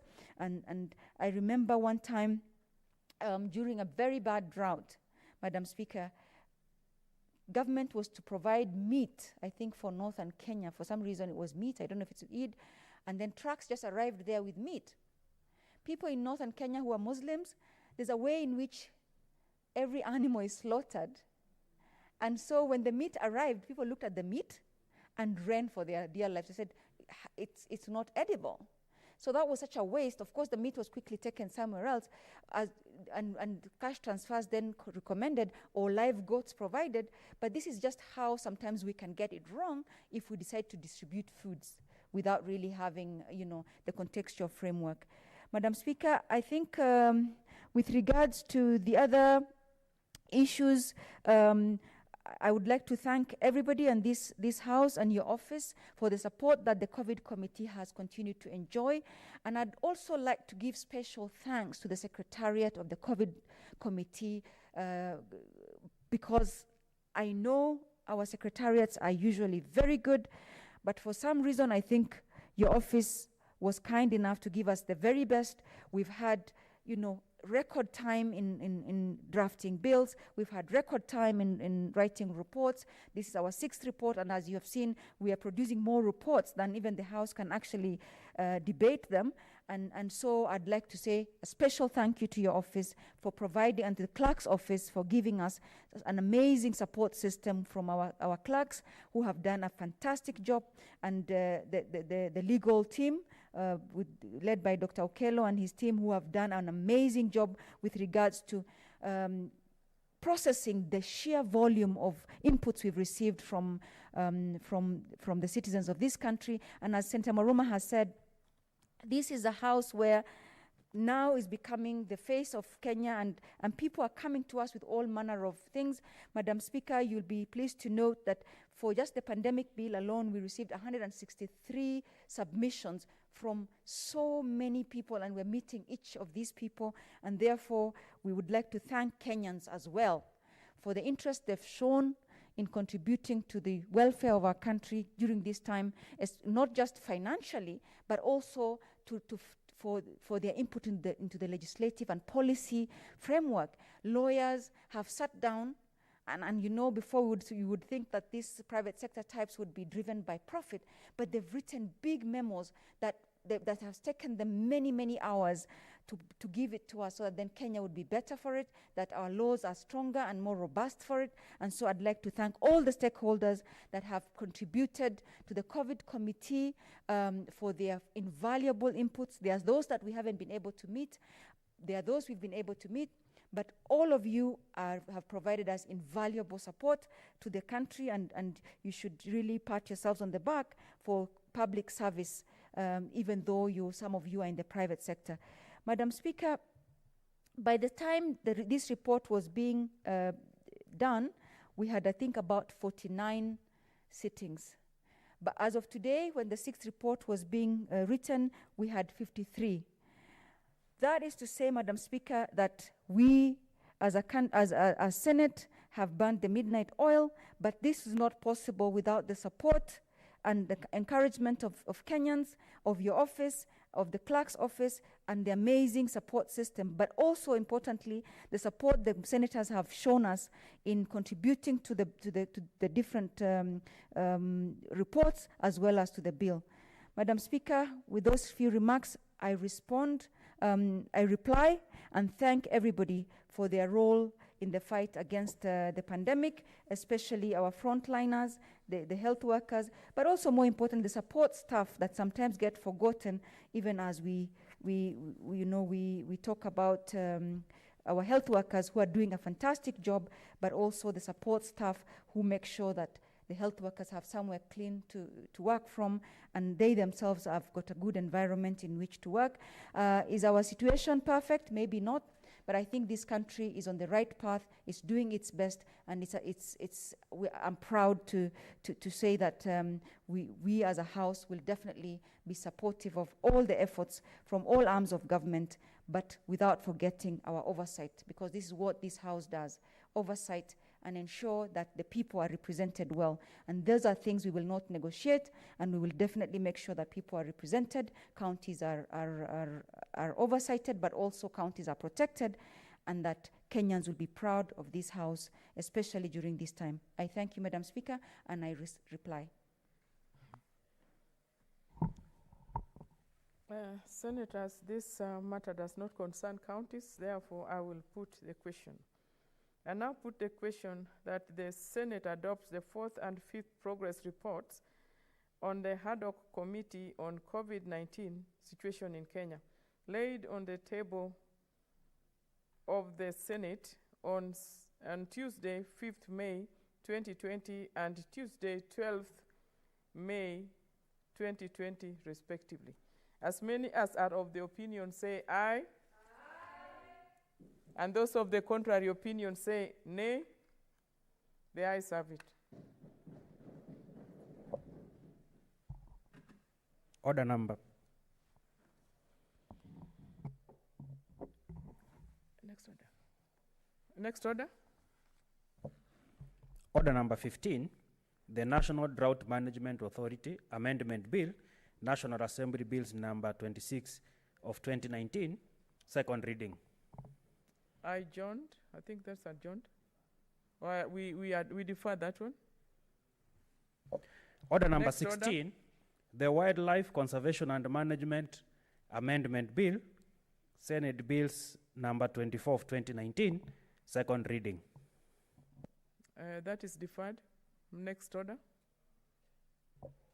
Order number 17, the Law of Succession Amendment Bill, Senate Bills number 1 of 2020, second reading. I think that's it.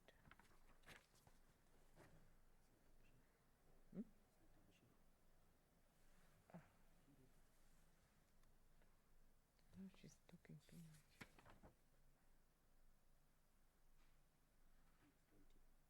Second reading. Senator Abshiro, are you ready?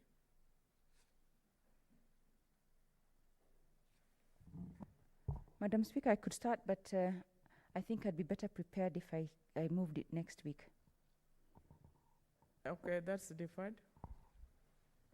Thank you, Madam Speaker.